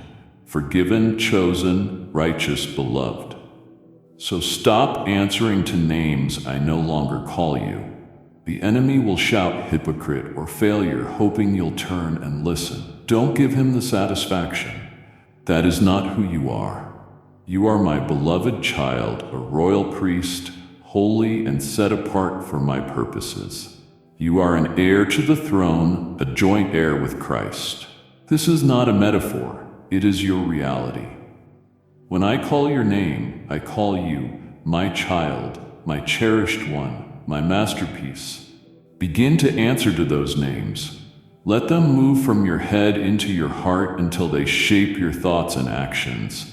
When tempted to see yourself through past weakness, stop and say aloud, "No, that is not who I am. I am a child of God." This is not arrogance. It is alignment with truth. The struggle to be better is over. The reality of who you are has begun. Walk in it, my precious child. I see the landscape of your heart, and I know there are places still shrouded in grief. I am not blind to your losses or deaf to your weeping. The dream that died, the relationship severed, the season ended, the loved one you miss. I have collected every tear. Grief is holy, a sacred space of sorrow. But I never intended for you to build a house there and live forever. The appointed time for weeping has passed. Stop dwelling in the deep sorrow of a chapter I've already closed. You keep reading that painful page, hoping for a different ending, but it only reopens the wounds I am trying to heal. It's spiritual archaeology, digging up a past that should rest. I am the God who turns mourning into dancing. I take the ashes of loss and create beauty. Let go of constant mourning. Be willing to believe a new season is possible. A farmer does not mourn winter forever. He knows it prepares the soil for spring. Your season of winter has had its purpose. It tenderized your heart and taught lessons you couldn't learn in sunshine. But now spring is at the door. I am doing a new thing. Do you not perceive it? Look up from the ground of sorrow and see the horizon I am painting. Can you sense the first hints of color? Smell the fresh earth after a long, cold rain? That is the scent of new life and hope returning. This does not mean forgetting what you lost or dishonoring past pain. It means choosing to believe my promise that your future is stronger than your history. It means choosing life. Stop replaying the loss and start anticipating restoration. Stop talking about what was taken and begin declaring what is coming. My joy is not the absence of sorrow, but the redemption of it. A joy with scars, deeper and more resilient because it has known the valley. I offer you this joy now, but you must open your hands. You cannot receive the new thing I have for you if your fists are still clenched around what is gone. Let go of the ashes. Let me give you beauty. Release the spirit of despair. Let me clothe you in praise. Your official season of mourning is over. Rise up, see the sun again, live again. Now let us talk about your eyes. I have noticed where you fix your gaze. Instead of looking ahead at the unique, sacred path I have crafted for you, you are constantly glancing left and right. This has to end now. It's enough. You look at everyone else's highlight reels and compare them to the behind the scenes of your own life. You watch their promotion, their picture-perfect vacation, their new home, their spiritual breakthrough, and comparison quietly slips into your heart. With every scroll, you either feel a strange sense of pride or a heavy sense of inadequacy. Both are poison. Both steal the joy I intended for you. Comparison suffocates contentment, and I need you to understand this deep in your soul. I did not design you to mimic someone else. You are my original creation. The story I am writing in your life is unlike any written before. Would you scold a rose for not being a mighty oak, or criticize a small stream for not being an ocean? Each has its own beauty, its own calling, its own reason for existing. So why do you judge your own journey because it doesn't look like theirs? You're measuring yourself against a standard I never set. You are running a race I never asked you to enter. A race filled with envy and exhaustion that never ends. I'm pulling you out of that competition right now. From this moment forward, look at me. Stop glancing left and right. They are not the authors of your story. I am. Their path is theirs. Your path is yours. When you obsess over what others have, you miss the blessings I have placed specifically in front of you. You become so focused on their manna that you overlook your own daily bread. I want you to start celebrating your story, even the confusing parts, even the painful chapters. Those moments are shaping you into someone strong, compassionate, and deeply rooted. Your path has been crafted with care to draw out the person I always intended you to be. So tend to your own garden. Celebrate the progress that you and I are making together, even the small steps. When you finally release comparison, the freedom will be overwhelming. You will finally be free to be the person I have always loved and always seen, your true self. But now we must move to a tender place.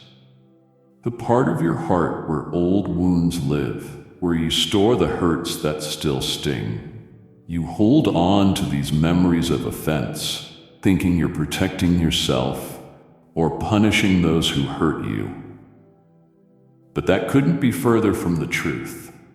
Unforgiveness is a poison you drink hoping someone else will suffer. The cycle of bitterness ends now. Stop gripping those offenses that are harming you. You hold that memory like a burning coal, and it is your hands being scorched, not theirs. You replay what they did again and again, and every replay strengthens the chains of resentment. The freedom you've prayed for lies on the other side of releasing them. Forgiveness isn't something you grasp with your intellect. It's something you surrender into. You think forgiveness is a gift for them, but it's really medicine for you. It unlocks the prison you unknowingly built around your own heart. And yes, I am commanding you to use that key. Before you argue that their wrongdoing was too great, pause and remember the ocean of forgiveness I poured over you. You owed a debt you could never repay, and I forgave you freely. I didn't wait for you to be perfect or even sorry enough. While you were still distant from me, I gave my son for you. My forgiveness was a gift, and I call you to give the same gift. Hand vengeance to me. You are not the judge, I am. You cannot carry both the offense and the gavel. As long as you try, you will have no peace. Let me handle justice. Forgiving someone is not saying what you did was okay. It's saying, I won't let what you did control my heart any longer. I release you to God. That is your freedom. True freedom isn't found in being proved right, but in being set free. Release the need to be validated, to be justified, to see them punished. Lay it all down. I see your pain. I will deal with justice. Your job is to obey and forgive. It may be one of the hardest choices you'll ever make, but it is the doorway out of bitterness and into my peace. Release them. Let them go. The case you've been holding in your heart is dismissed. It is finished. We are touching the deepest wounds now, and I know it hurts. But don't pull away. Stopping here would allow bitterness to settle back into a wound I'm trying so gently to heal. My heart aches to make you whole. Stay with me in this. Now listen to the noise you carry in your mind, the constant whispers of what if. Fear has become the soundtrack of your days, a constant hum stealing peace, draining strength. I'm cutting through that noise right now. Stop rehearsing worst-case scenarios. Fear is a cruel storyteller, forcing you to watch painful scenes in your imagination, featuring the people you love most. What if the job disappears? What if this ache in your body turns serious? What if your child chooses wrong? What if you end up alone? These fearful thoughts take you hostage. You're suffering in your imagination from tragedies that may never come to pass. You need to know this. I did not give you fear. It is an intruder. I gave you power. I gave you love. I gave you a disciplined, sound mind. Fear steals all three. It makes you feel weak, shuts you out from love, and breaks your mind into anxious fragments. Worry doesn't prevent tomorrow's sorrow. It drains today's strength. It's like trying to solve a math problem by chewing the pencil. It accomplishes nothing but exhaustion. Every time you worry, you're declaring that your fears outrank my promises. So today, choose differently. Fear has no rightful throne in your heart. You serve the Prince of Peace, not the tyrant of terror. Remove fear from its seat. It won't leave quietly. Command it to go. When anxious thoughts knock, do not invite them in. Do not negotiate. Take each one captive immediately. Put your trust back in me. Stop putting your faith in the worst-case scenario and start placing it in your shepherd. I lead you to still waters. I restore your soul. Even in the darkest valley, you don't have to fear. I am with you. My presence is more real than the fears that stalk you. When worry whispers, let my promise roar. Peace will have the final word. Now let's talk about the quiet restlessness that follows you everywhere. That feeling of not quite belonging, of being out of place no matter where you go. You try to fix it by rearranging your home, by searching for the perfect community, the perfect church, the perfect friends. You hope that the right job or relationship will finally anchor you. But no matter what you achieve or change, the ache stays. This lifelong search for a perfect place on earth ends now. You are not home yet. This world, in its brokenness, was never meant to be your final destination.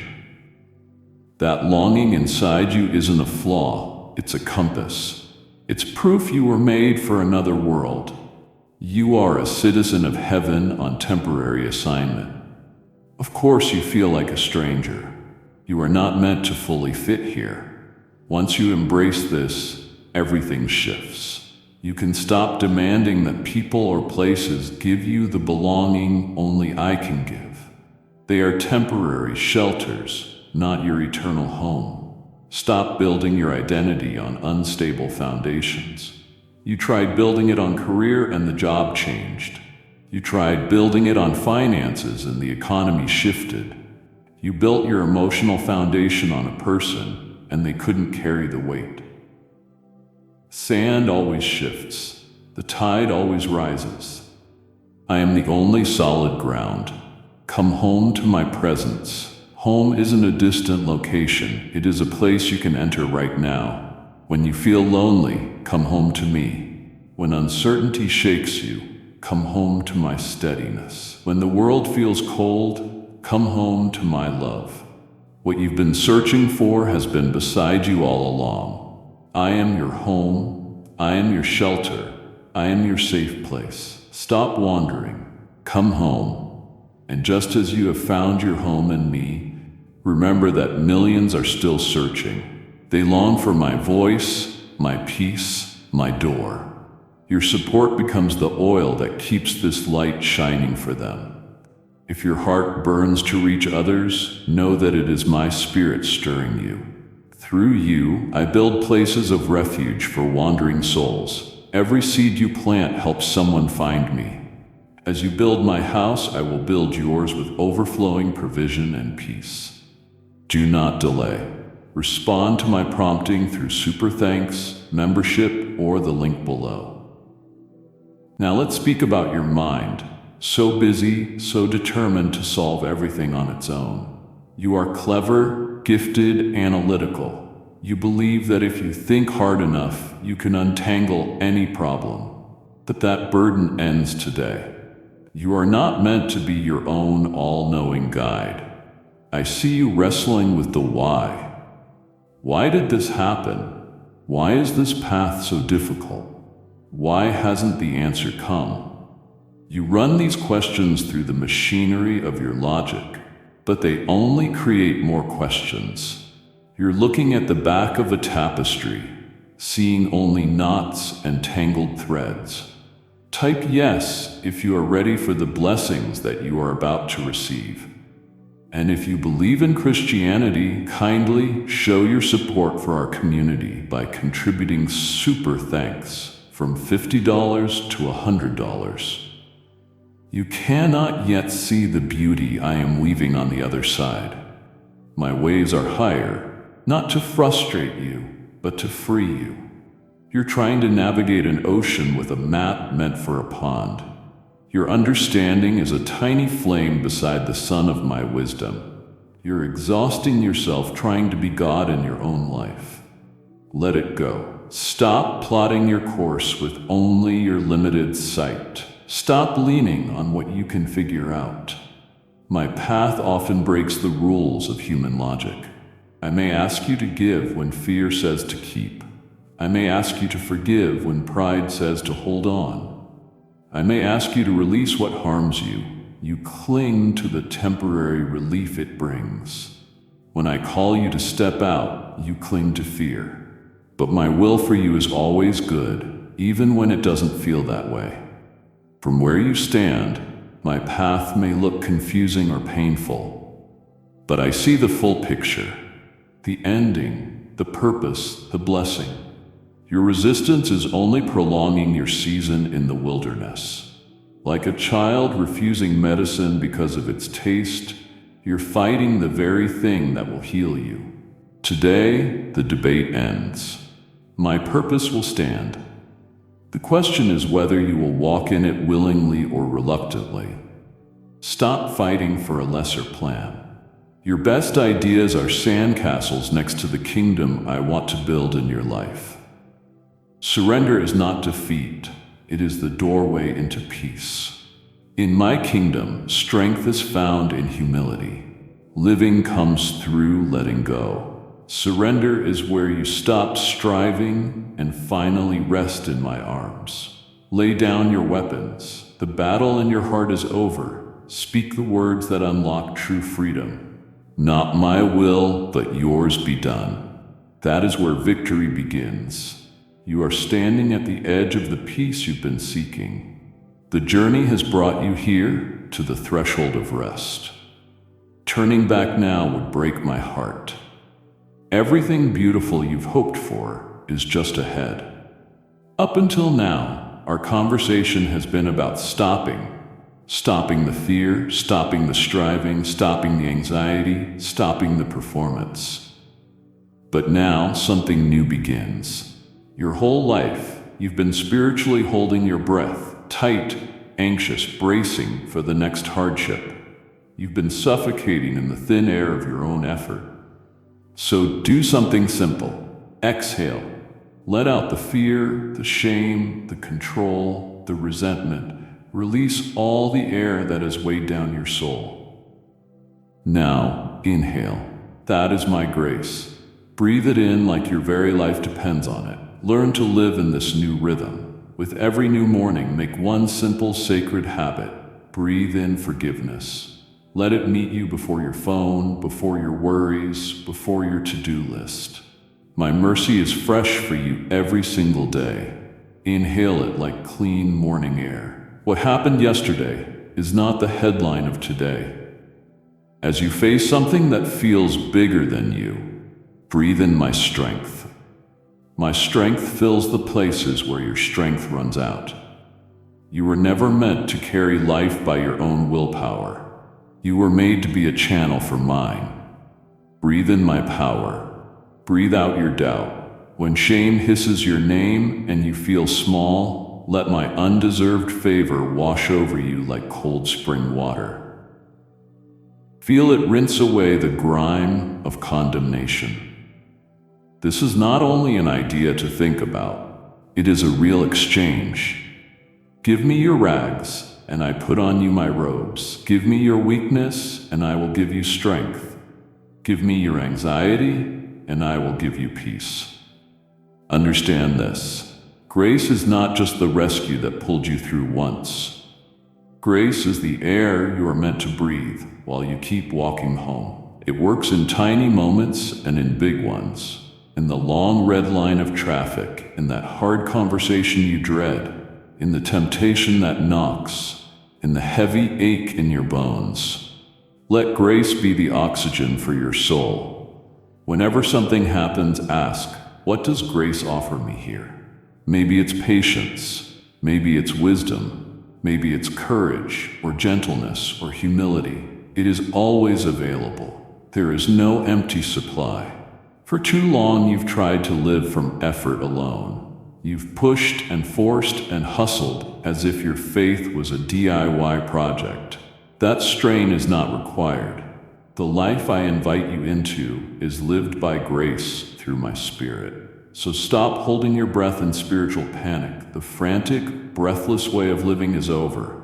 Begin a new rhythm. Inhale my grace, exhale your praise. Breathe. Let your soul settle. Now that you're breathing in grace, it's time to dress for the life you actually live. You've been reaching for old clothes, the shame, the fear, the stories that say you're less than you are. Those garments are familiar, and sometimes familiarity feels safe, even when it hurts. But they are the clothes of a slave, not the wardrobe of a child of the King. Every morning you have a choice before your feet even touch the floor. Will you reach for the torn, filthy coat of your old identity, or will you put on the robes I have prepared for you? This is not a one-time dramatic moment. It's a practical daily decision. Choose the clothes that match who you are now. Put on righteousness. Choose peace. Put on joy that comes from the Holy Spirit. What does that look like in your real life? When you're tempted to cut a corner at work, put on the robe of integrity and act like the person you truly are. Not because you can be perfect, but because my nature is now living in you. When your home feels chaotic and your mind spins with worry, wrap yourself in my peace. This peace is not fragile, it is a protective fortress. When heaviness tries to settle on you, refuse it and choose praise, the resilient, alive joy of my salvation. This is not performance, it's your identity. You are chosen, holy, blameless, dearly loved. Start letting that truth define you. The enemy will try to hand you labels, failure, shame, guilt. Those are lies from a defeated foe whose aim is to keep you beneath your calling. See his offers for what they are and refuse them. Instead, put on the armor I give: truth, righteousness, peace, faith, salvation, and my word. Put on each piece every single day. Let your new name, child of God, shape how you move through the world. Walk like an heir. Heirs don't scavenge for scraps. They move with a quiet confidence that is not pride, but the steady knowledge of whose they are. Stop rummaging through the dumpster of your past for something to wear. Your royal clothes are waiting. Put them on. You have been striving so long it has become your identity, but now you must learn to rest. The world teaches hustle. More equals more worth. You count success by what you crossed off your list and lie awake thinking about tomorrow's list. I am calling you to a different pace, a graceful walk, not a frantic sprint. This is a command to learn the unforced rhythms of rest. It is not laziness. My rest is not the absence of work. It is the absence of anxiety while you work. It is a calm trust that I am in control and that I am working for you, even when you are not frantically managing everything. You live under the false idea that if you stop pedaling for a second, your life's bicycle will crash. But I am the one balancing the bike. Rest is simply ceasing frantic pedaling and allowing my momentum to carry you. It's discovering a quiet spirit and a steady heart in the middle of a demanding day. Begin to practice a Sabbath for your soul, small sacred pauses woven into each day. Turn off the phone for 5 minutes. Close the laptop and sit in silence without an agenda. Be present with me. Find delight in my presence, not just resources to use. Picture us walking together.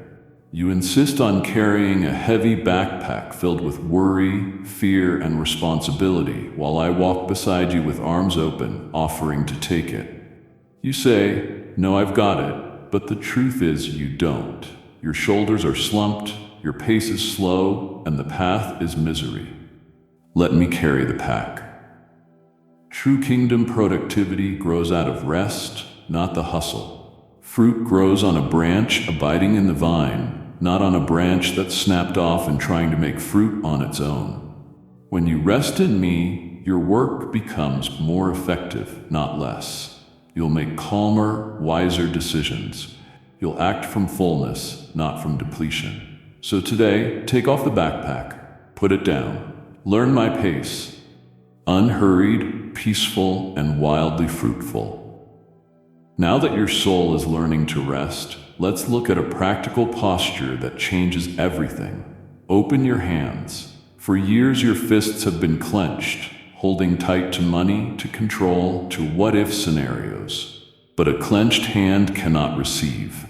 It is the posture of self-reliance. Today choose a different posture.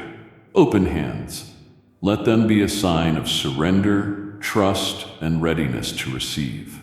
You have been living like an orphan, scrambling for scraps. Look at your bank account and the uncertainty in the world, and know this: your Father owns the cattle on 1,000 hills. The one who made the universe is not unable to care for your electric bill.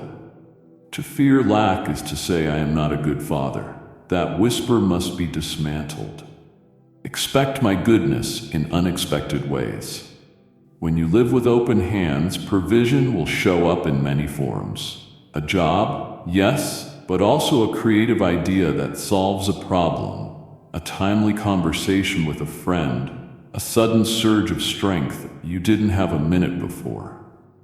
When I fed my people in the wilderness, I gave them enough for each day so they would learn to trust me day by day, not hoard against tomorrow. Your anxiety about what's next steals your ability to receive what I'm giving today. I already know what you need before you ask. My eyes are on you. I am not careless. The question is whether your hands are ready to receive. Open them. Let go of the tight grip. Watch me fill them, not merely with enough, but with more than enough, so you can be a channel of provision to others. There's another place I want to tend with you. Your mind. For years you have let complaint, criticism, and worry grow like weeds. Your mental garden has become a barren place where joy struggles to breathe. Now that you have slowed and stopped the frantic striving, become a gardener. Pull up the weeds, plant praise. Gratitude is not a suggestion. It is a spiritual practice that unlocks the abundant life I want for you. Your brain is designed to notice problems. One missing thing will swallow your attention, while the 99 blessings go unnoticed. Gratitude is the discipline of deliberately shifting your gaze to what is going right. Start watering the seeds of my past faithfulness with present thankfulness, and your faith for the future grows. Make praise your first language each morning. Before your phone, before your list, before your feet hit the floor, say thank you. Thank me for a new day. Thank me for breath. Thank me for mercy that's new this morning. Begin your day from fullness, not lack. This small habit will change everything. A grateful heart becomes a magnet for my miracles because it is already looking for my goodness and is ready to receive more of it. Bitterness blinds you to my presence. Gratitude opens your spiritual eyes. It quiets the enemy who feeds on discontent and magnifies my nearness in your life. Here's a practical assignment to start. Take a piece of paper and write down everything you can think of that you are thankful for. Don't stop until the page is full, then read it aloud to me. Let me hear your voice of thanksgiving. Do this daily. Cultivate that garden. Be ruthless with the weeds. Be consistent with planting seeds of praise. Over time, the place that once felt barren will bloom with fragrant joy and peace. Your heart will produce the sweet fruit of contentment that honors your Father. We have prepared the soil and planted the first seeds. Do not walk away now. If you abandon the garden, the weeds will take over, and it will sadden me to see what could have flourished wither. Stay. Keep watering. I will show you where to find the living water that keeps these seeds alive. We've reached a pivotal place. You have obeyed many small things. You stopped the noise. You quit the frantic striving. You slowed the clamor of the world and the louder clamor in your own heart. Now, in this holy quiet you have made, it's time to listen. For years you have done most of the talking. Requests, worries, plans, lists. Now attune your spiritual ear. This is the prize of all the stopping you've done, the chance to hear me. Don't mistake the silence for emptiness. It is filled with my presence and with words I long to speak. I do not usually shout over the loud things in your life, the television, the endless scroll, the noisy schedule. I am the whisper after the storm. My voice is the calm, the steady assurance, the gentle nudge. To hear it, cultivate a quiet heart. You cannot hear a whisper in a shouting match. Now that you have left the shouting match, you are in a place to hear me more clearly than ever. Where do you find my voice? First, in my word. Read not just for facts, but for revelation. Ask my spirit to bring the words alive in your heart. This is our primary meeting place, where my character and promises meet you. Second, listen to creation. Sunsets, flowers, the night sky. These things speak of my glory. Learn to hear their sermon. Third, listen for the nudge inside you. In the quiet, you will begin to notice gentle promptings, thoughts that are kinder than your first instinct, a peaceful confirmation for a decision, a quiet warning to step back. Learning to discern my voice takes practice. Don't be discouraged if it's fuzzy at first. A surrendered will amplifies my guidance. The more you say yes to small things, the clearer my voice becomes. Act on what you hear, my guidance, my comfort, and when needed, my loving correction. Our relationship is not a monologue anymore. It is a two-way conversation. I am speaking. Are you listening? You have stopped swimming against the current. You've exhausted yourself trying to force a destination.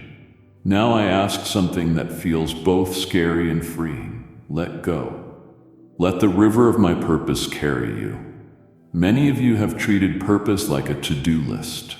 Climb this mountain, achieve that, prove your worth.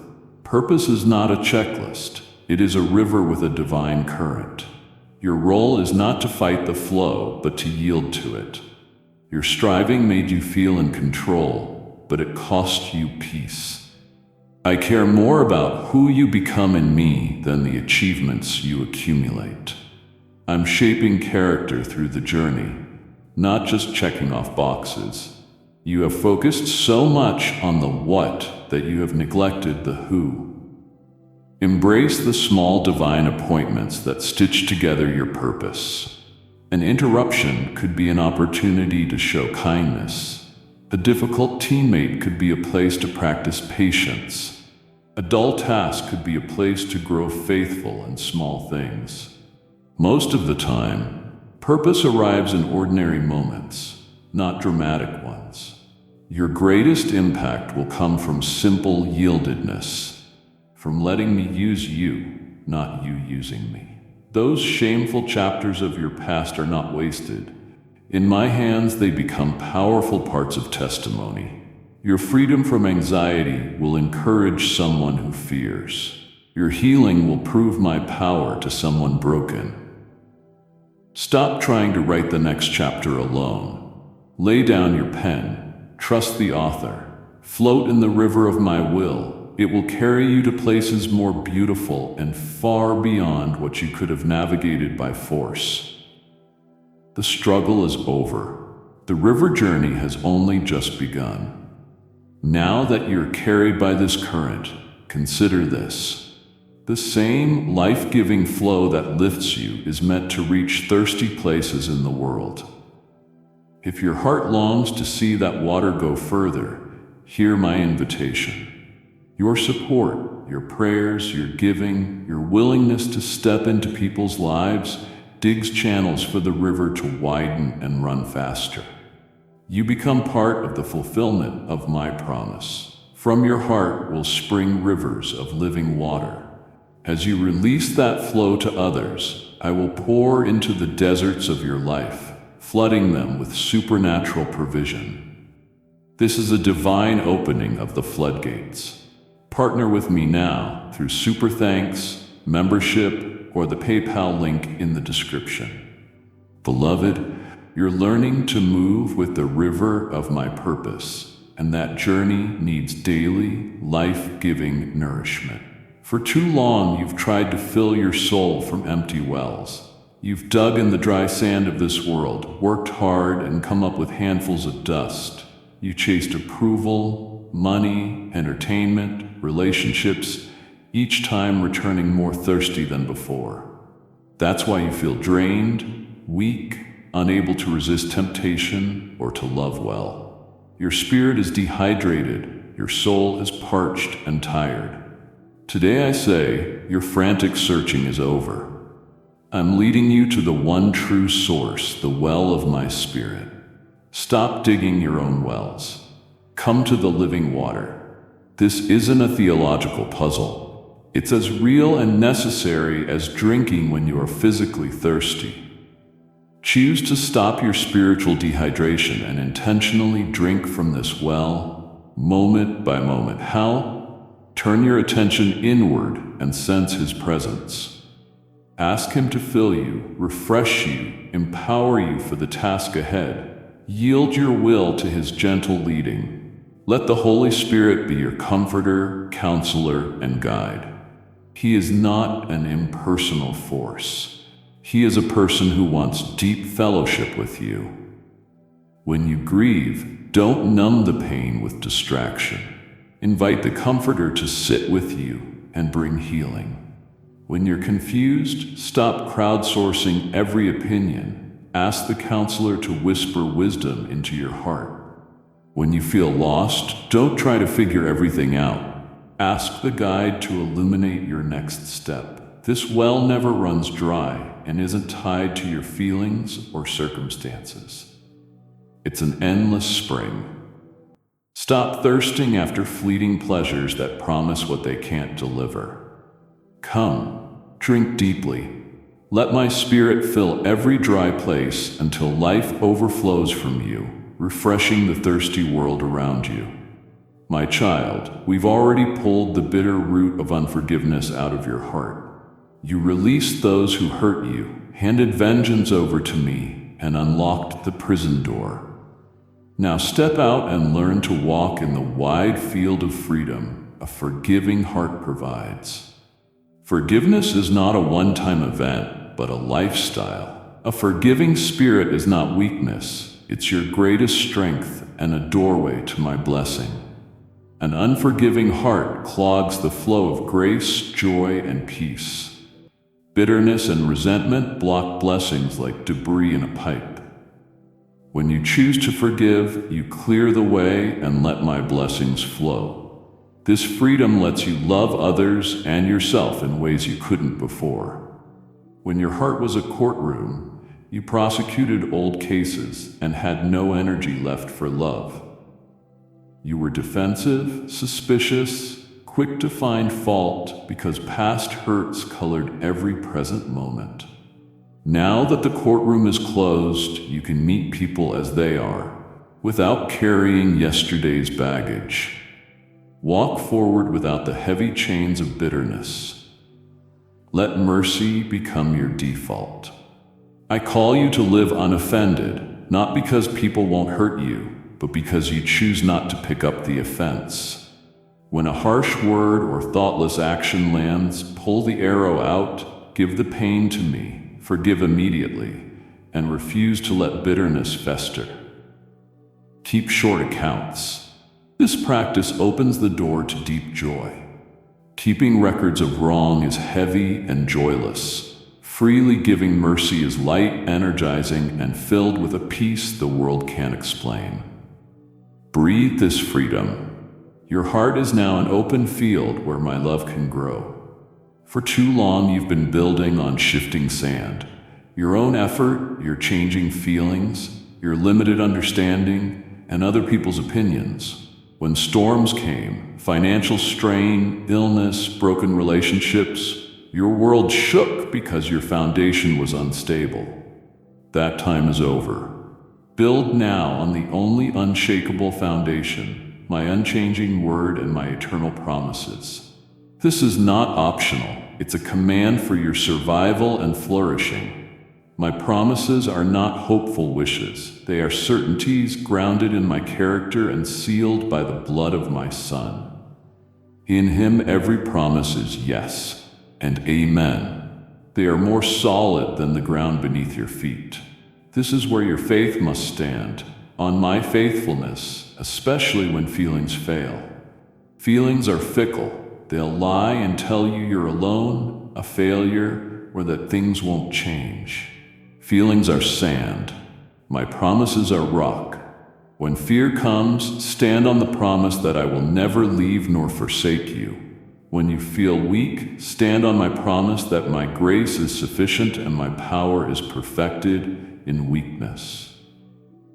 When you're uncertain about the future, stand on the promise that I work all things together for good. Don't let a Bible gather dust. Put my word into the foundation of your heart. Let it be your lamp. I urge you to memorize truth so it becomes your instinctive reply in crisis. When fear or lies strike, let a promise rise up to meet them. That's how you build an unshakable life. Storms will come. I didn't promise a storm-free life. But if your life is built on the rock of my word, you will stand firm. That security is what you've been searching for, not in a bigger bank account or safer neighborhood, but here in me and my unchanging promises. Start building now. The foundation is set. The walls are rising. Don't walk away from the sanctuary your soul has longed for. Let me show you the hopeful future I'm crafting for you. We've walked a long road together here. We tore down old condemned structures and laid a solid foundation of promise. The next command is simple. Look up and look forward. The past is over. Stop staring into the rearview mirror at wreckage, wrong turns, and missed exits. They're behind you and getting smaller. Turn your full attention to the windshield, the wide road I'm laying before you. A future of hope is unfolding. Hear this as a personal covenant, not a cliche. For I know the plans I have for you, declares the Lord. Plans to prosper you, not to harm you. Plans to give you hope and a future. This is my sworn oath. Your story doesn't end in failure or despair. It ends in hope and a glorious future I have designed for you.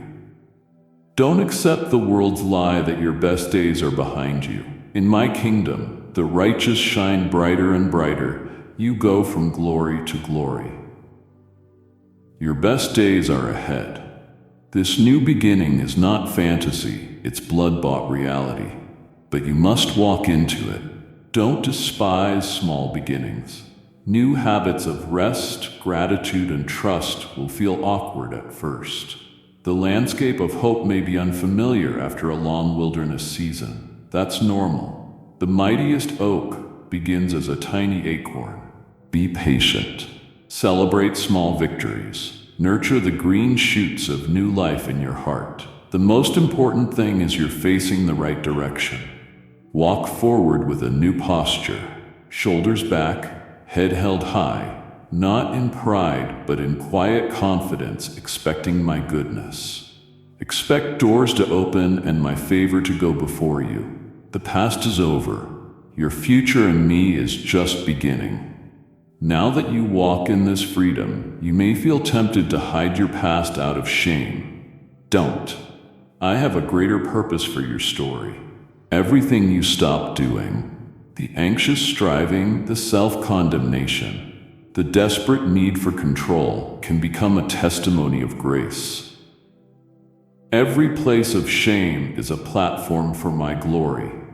The enemy meant to destroy you with those things. I will use them to bring life to others. Your past is not a liability in my hands. It's your greatest asset for ministry. It is the curriculum for the university of your testimony. You will overcome not just by the blood of the Lamb, but by the word of your testimony. The blood provides victory. Your story is the evidence that victory is real. Your freedom from anxiety will be a source of peace to someone drowning in panic when you say, I was there and God set me free. Your release from past failure will show others the power of redemption. Look someone in the eye who thinks they're too broken to be loved and say with authority, that's a lie. God redeemed me. Your testimony will dismantle lies because you are living proof. Do not hide your scars. Perfect, unbroken pottery is unrelatable, but a vessel repaired with gold tells a story of redemption. Your scars are not failure. They are monuments to healing, faithfulness, and resilience. They prove you were wounded but not destroyed. I'm turning your mess into a message. The painful, shameful parts of your story will resonate most deeply with a hurting world. Be brave and be vulnerable. When I prompt you, share your story. Your life is no longer just yours. It's a signpost of hope pointing others home to me.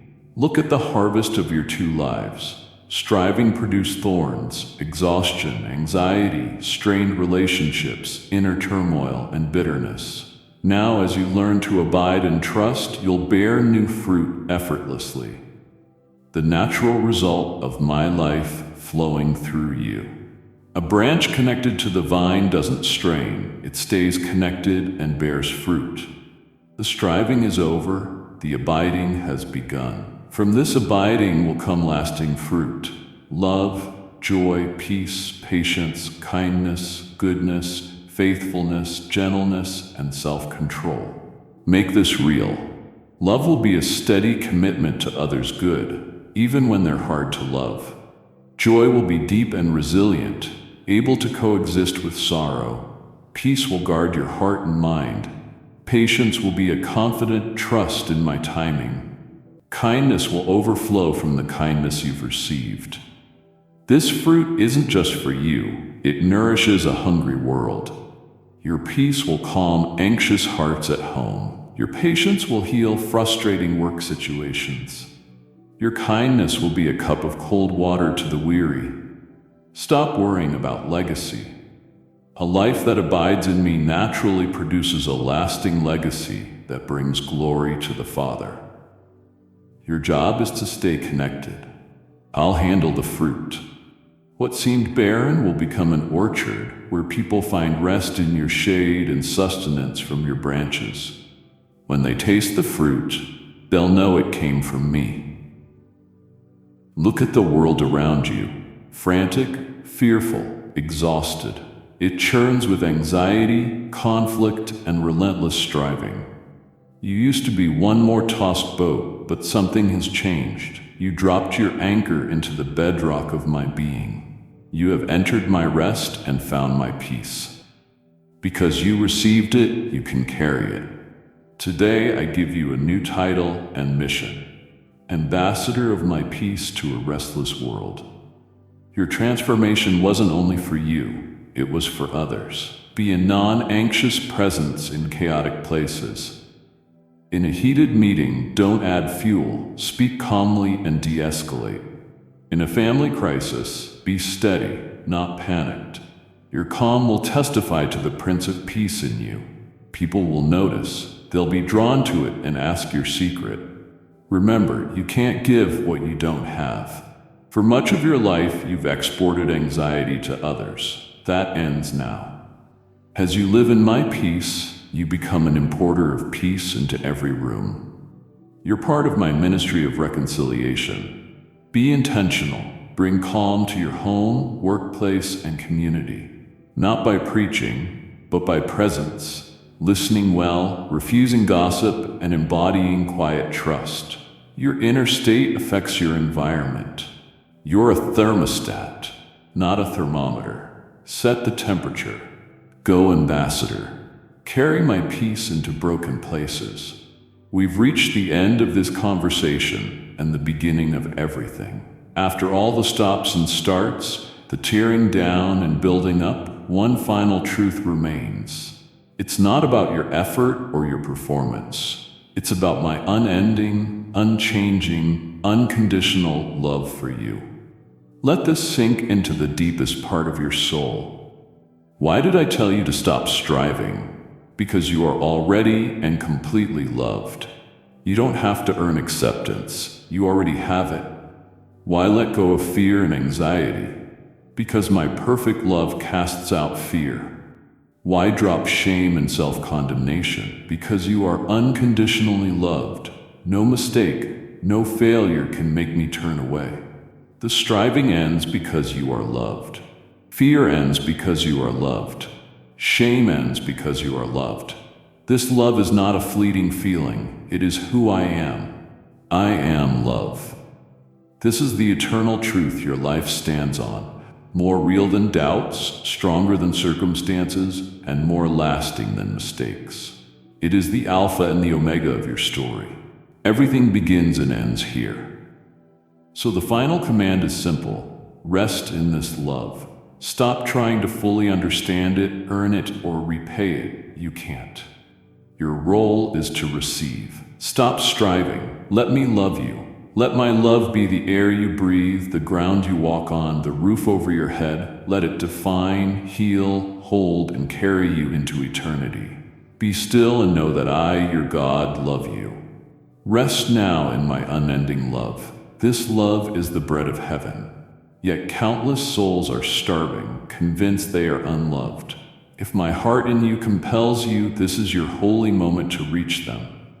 Your giving is not a transaction, it's sending life to a hungry world. You become the answer to the question, how will they hear unless someone is sent? As you release this bread of my love through super thanks, membership, or the PayPal link in the description, I declare your table will never be empty and your heart will overflow with my goodness. The harvest for this seed is eternal. Don't hesitate. Send forth my message of love now. This is a holy threshold, a line drawn for your soul. Don't cross it in silence. Let your voice join the sound of chains breaking across heaven. I have spoken your liberation, claim it. Make your stand in faith in the comments below. It is over. Let that be your first act of freedom and the seal on this word. Amen.